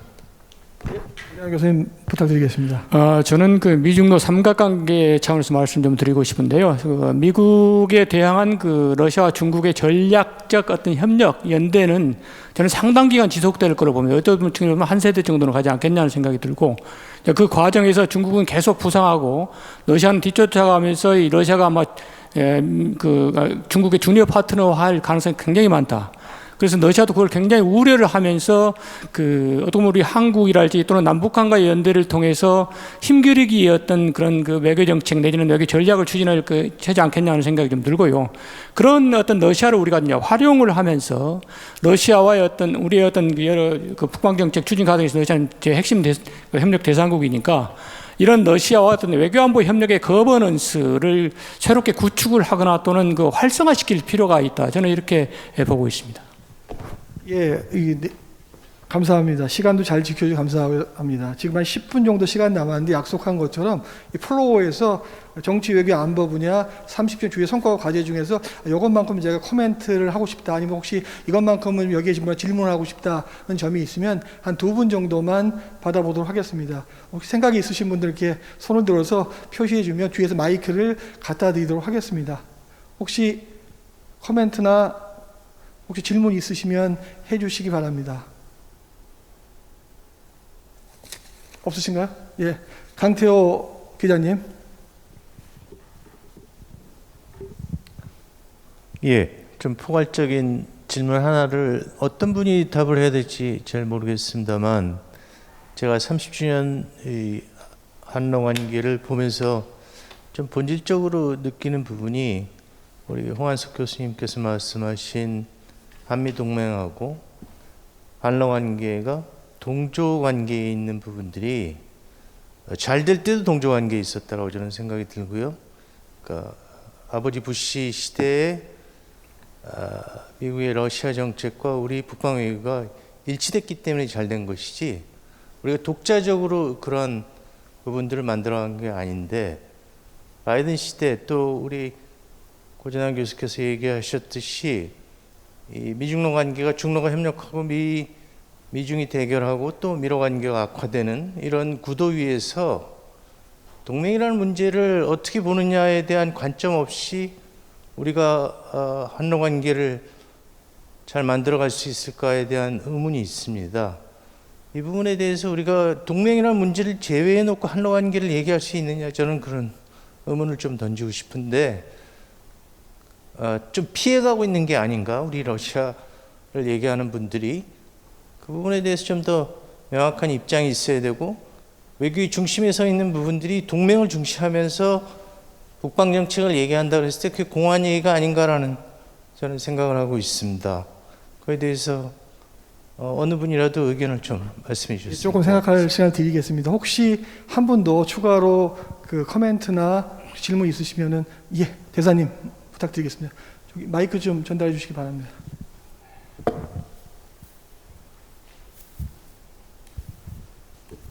그러니까 역사를 좀 긴 눈으로 보면 좋겠다는 생각인데요. 지난 70년 동안에 이제 미소 경쟁 시대에 우리가 이제 미국이 큰 생각을 해가지고 여기에서 승리를 하려면은 중국을 빼서 우리 미국 편으로 하는 것이 미소 냉전에 승리하는 길이다. 그렇게 해가지고 중국을 빼가지고 결국은 소련을 붕괴시켰지 않습니까? 근데 그 마찬가지로 이제 중국이 지금은 새로운 시대가 도래했다고 생각합니다. 그 새로운 시대라는 것은 지금 저 미중 경쟁 시대에 우리가 돌입을 해가지고 우리가 살고 있기 때문에 이 미중 경쟁 시대에 미국이 여기에서 승리할 길은 러시아를 다시 이제 미국 편으로 끌어들여 가지고 중국을 견제하는 그런 전략으로 가기 때문에 이 바이든이 지금 뭐 중국하고도 대립하고면서 러시아까지 적으로 만드는 거는 그게 옳은 방향이 아닌 것 같아요. 그래서 이제 우리는 뭐냐? 우리는 우리가 질서를 변경할 수 있는 힘은 없지만 우리가 적어도 비전을 가지고 그 설득을, 동맹국을 설득을 해가지고 큰 틀에서 우리 이 전략 환경을 바꾸도록 하는 그런 외교의 비전과 그걸 가지고 영향력을 행사하는 거예요. 영향력을 행사하는 뭐냐? 이런 학술대회가 가지고 우리 학자들이 이렇게 얘기를 하는 거예요. 미국이 살 길이라는 거는 이 미중 시대, 경쟁 시대에 미국이 이기는 거는 러시아를 미국 편에 끌어들이는 거다 해가지고 그런 쪽에서 우리가 이제 이 우리의 생존 전략을 하는 게 옳지 않은가. 그가 한반도의 문제를 해결하기 위해서는 양자적인 지금 이런 동맹 가지고서는 궁극적인 해결이 없고 다자적인 질서가 형성이 될 때 이 한반도 문제가 궁극적으로 해결되는 거니까 우리는 그와 같은 노력을 적어도 우리 비전을 가지고 노력하는, 그게 안 된다고 우리는 힘이 약하니까 안 된다 하는 식으로 하지 말고 하는 게 하고 그것의 열쇠를, 그러니까 기회를 여는 사람들이 전문가고 학자다 이게. 그러니까 학자는 얘기를 자유롭게 할 수 있잖아요. 그래서 어떤 큰 틀의 변화를 가도록 하는 노력을 해야 된다고 생각하는데 여기 저 전문가님들께서는 어떻게 생각하는지 하여튼 여쭤보고 싶습니다. 네, 알겠습니다. 정택 대사님께서 아주 중요한 지적을 해주셨고 강태호 기자님께서 동맹과 한러 관계의 그 어떤 관계성, 그다음 다자질서, 영 닉슨 전략까지 이렇게 얘기를 해주셨는데, 그러면 시간이 얼마 안 남았긴 하지만 답변해 주실 분 계신가요? 짧게. 형원 선생님 그러면 1분 안에 원고 선생님도 하실 말씀을 1분 안에 모든 분들한테 제가 한 1분에 30초씩 한 말씀 짧게 할 수 있는 시간을 드리고 저한테 1분만 주시면 제가 마무리가 끝나도록 하겠습니다. 아주 본질을 꿰뚫는 질문하셨어요. 우리 강 기자님. 다시 한번 생각하게끔 만들어서 감사합니다. 한러 협력을 하는데 가장 근본적인 문제인 동맹을 우리가 얘기하지 않고 한러 협력을 논하는 게 맞냐? 정말 뼈아픈 이야기죠. 그런데 일부분은 우리 정태익 대사님의 질문이 약간 답을 줬다고 봐요. 그렇다면 뒤집어 놓고 해석을 한번 해보면 한미 동맹의 이익이 한러 협력보다 더 많잖아요, 지금. 한러 협력의 이익이 더 많다 그러면 한미 동맹에서 우리가 좀 넣을 필요가 있겠죠. 근데 미국이 지금 한국을 윽박질러서 한미 동맹을 하는 건 아직까지는 아니라고 봅니다. 그래서 한러 간의 이익 구조가 더 넓어지고 강화되면은 자연스럽게 이게 그 부분에 대한 뭔가 해소점이 나오지 않을까 하는 생각이 들고, 그렇다고 한다면 우리도 외교 주체고 행위 주체이기 때문에 가만히 있을 수는 없기 때문에 이런 상황에서는 분명히 해칭 전략도 위험하고 균형 전략도 위험하기 때문에 많은 학자들이 이야기하지만 네트워킹 전략과 균형주의 지역주의 전략, 다자주의 전략 이런 것들을 우리가 좀 외교적 노력을 통해서 강화시켜 나갈 필요가 있다. 동아시아 철도 공동체 같은 경우도 일종의 그것도 다자주의 전략 아니겠습니까? 그래서 그런 맥락에서 우리가 좀 접근할 필요가 있다고 생각합니다. 네. 그러면 엄고 교수님, 네. 그다음 박상현 교수님 순서로 짧게 해주십시오. 예, 지금 강태호 기자님 말씀처럼 우리 한미 동맹이 때문에 우리가 이제 미중 싸움에 연루되거나 아니면 북핵 문제에서 방기될 이제 동맹 이론의 아주 핵심적인 조금 위험 사항이 없는 것은 아니라고 저도 인정합니다. 이제 저희가 노태우 대통령 때 이제 북방 외교 성공의 굉장히 중요한 요인 중에 하나도 아침에 이제 얘기가 나왔지만 대탕트 시절에 미국의 건설적 방기, 그러니까 대탕트니까 한국이 이렇게 하는 거를 그냥 무시하는 이제 그런 것 때문에 저희가 성공한 측면이 있습니다. 근데 저도 엄밀히 이제 동의할 수 있는 거는 현재 미중 미러 갈등은 상당히 가치 갈등이기 때문에 그때처럼 미국이 그런 데서 한국을 이렇게 좀 방기할 좀 그럴 가능성이 상당히 이제 적다. 그러면 결국 이제 현실적인 대안은 우리 대사님도 말씀하셨지만 우리가 보다 좀 주도적으로 미국이 이런 이제 북방 정책에 참여할 수 있도록 저희가 하여튼 최선의 노력을 기울여 본다. 아까 지금 철도 공동체 얘기도 나왔지만 대통령께서 동북아 국가 외에 미국을 굳이 언급해서 참여시키고자 하는 것도 이런 현실을 대통령께서도 아주 직시하고 있다. 저는 그렇게 생각을 하고요. 동아시아 철도 공동체에 미국이 참여하도록 하는 일종의 올코트 프레싱 외교, 그런 게 결국은 현실적인 방안이다. 너무 이제 이론적 논쟁으로 이제 갈 수 없다는 거고요. 다만 제가 아까 우리 박상남 교수님 말씀에도 100% 공감하는데 이제 우리나라는 아직 소위 말하는 외교 컨셉이나 독트린을 발표하지는 않습니다. 저희의 외교 가치나 철학을 명시하지 않는데 저희가 이제 중장기적으로 보면 저는 한국의 외교 철학과 가치를 발표할 수밖에 없다. 이제는 그냥 약간 여기 붙었다 저기 붙었다 보이는 그런 외교는 점차 더 어려워진다. 그래서 결국은 한국의 외교 가치 철학을 담는 외교 독트린을 만들어 나가는 작업을 중장기적으로 하면서 단기적으로 이제 미국이 참여할 수 있도록 그렇게 올코트 프레싱을 거는 그게 이제 결국은 현실적 해답이 아닐까 그렇게 생각합니다. 예, 가능하면 박사님 짧게 말씀해 주시기 바랍니다. 저희가 3분 넘게 시작했기 때문에 아직 3분 남아 있으니까 이거 좀 양해해 드리도록 하겠습니다. 한미 동맹이 가장 핵심 이슈죠. 저는 그렇게 봅니다. G7에 우리를 자꾸 초대하는 게 이제는 너희가 컸으니까 정체를 명확하게 하라는 거잖아요. 서구적 가치 맞냐 아니냐. 그러니까 전략적 모호성이 이제 더 이상 통하지 않는 거죠. 자유민주주의와 시장경제, 인권에 대한 가치 동맹에 있어서는 저희가 분명히 얘기해야 된다고 봅니다. 그러나 미국의 일방주의적 가치 여기에서는 분명히 또 선을 그어야 된다고 봅니다. 그것은 국제적 다원주의라는 걸로 답을 찾아야 됩니다. 즉 우리는 자유민주주의 국가고 시장경제고 분명히 우리 아이덴티티는 서구와 같은 가치 진영에 있지만 그렇다고 해서 상대방의 체제를 적대시하거나 하지 않는 국제적 다원주의로 나가야 된다. 이런 방향에서의 우리의 대외정책의 가치 표방이 필요하다고 생각합니다. 예, 유영철 박사님 마지막에. 예, 정태익 대사님 그 좋은 말씀해 주셨는데요. 이번에 저희들이 연구 프로젝트 하나가 중로의 전략적 협력이었습니다. 우리가 대체적으로 봤을 때 환원주의 오류에 빠져가지고 중로의 전략적 협력이 굉장히 그래서 수준이 낮을 것이다. 그냥 필요에 의해서 만났다라고 지금 평가가 되고 있는데요.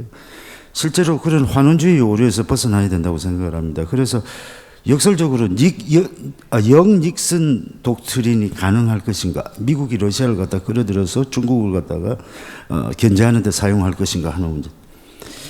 과연 미국이 러시아한테 줄 게 그렇게 많지는 않습니다. 예전에 중국이 미국한테 붙어서 얻는 이익보다는 지금의 현재 중국을 갖다 하기 위해서 러시아를 갖다가 이용했을 때 뭐를 줄까? 당근을. 그게 마땅치 않다는 것이죠. 그런데 오히려 지금 보면 중국과 러시아의 협력은 굉장히 지금 고조로 발전되고 있습니다. 특히 중국의 시베리아 힘이라는 가스 파이프라인이 있죠. 그런데 미국이 그 가스 파이프라인을 통해서 러시아산 가스를 사줄 수도 없고요. 중국산 싼 기계들이 지금 러시아의 제조업에 많이 들어가고 있는데 미국이 그걸 제공할 수도 없고요. 그래서 아마 굉장히 힘들다는 결론을 내렸습니다만 앞으로 중로의 협력 관계가 앞으로 안보 정세에 상당한 영향을 미칠 거다라는 것은 주지의 사실인 것 같습니다. 마지막으로 오늘 발표자지 고장현 선생님 그래 짧게. 저도 우리 강 기자님께서 아주 중요한 질문을 하셨다는 생각이 드는데요. 이 동맹과 이 신북방 정책의 어떤 그 공존 내지는 어떤 뭐랄까 그런 걸 좀 지적을 하셨는데 저는 개인적으로 이 동맹이라는 한미 동맹 굉장히 중요하다 그런 생각을 합니다. 그러나 이 한미 동맹이 대중 견제, 대러 견제 전략화하는 것을 우리가 막아야 된다. 그러려면 어떻게 해야 되느냐? 한미 동맹을 사실은 이제 중시를 하면서도 우리는 신북방 정책을 통해 가지고 러시아와의 어떤 협력 그리고 중국과의 협력을 확대시켜 나가야 된다. 그런 생각이 들고요.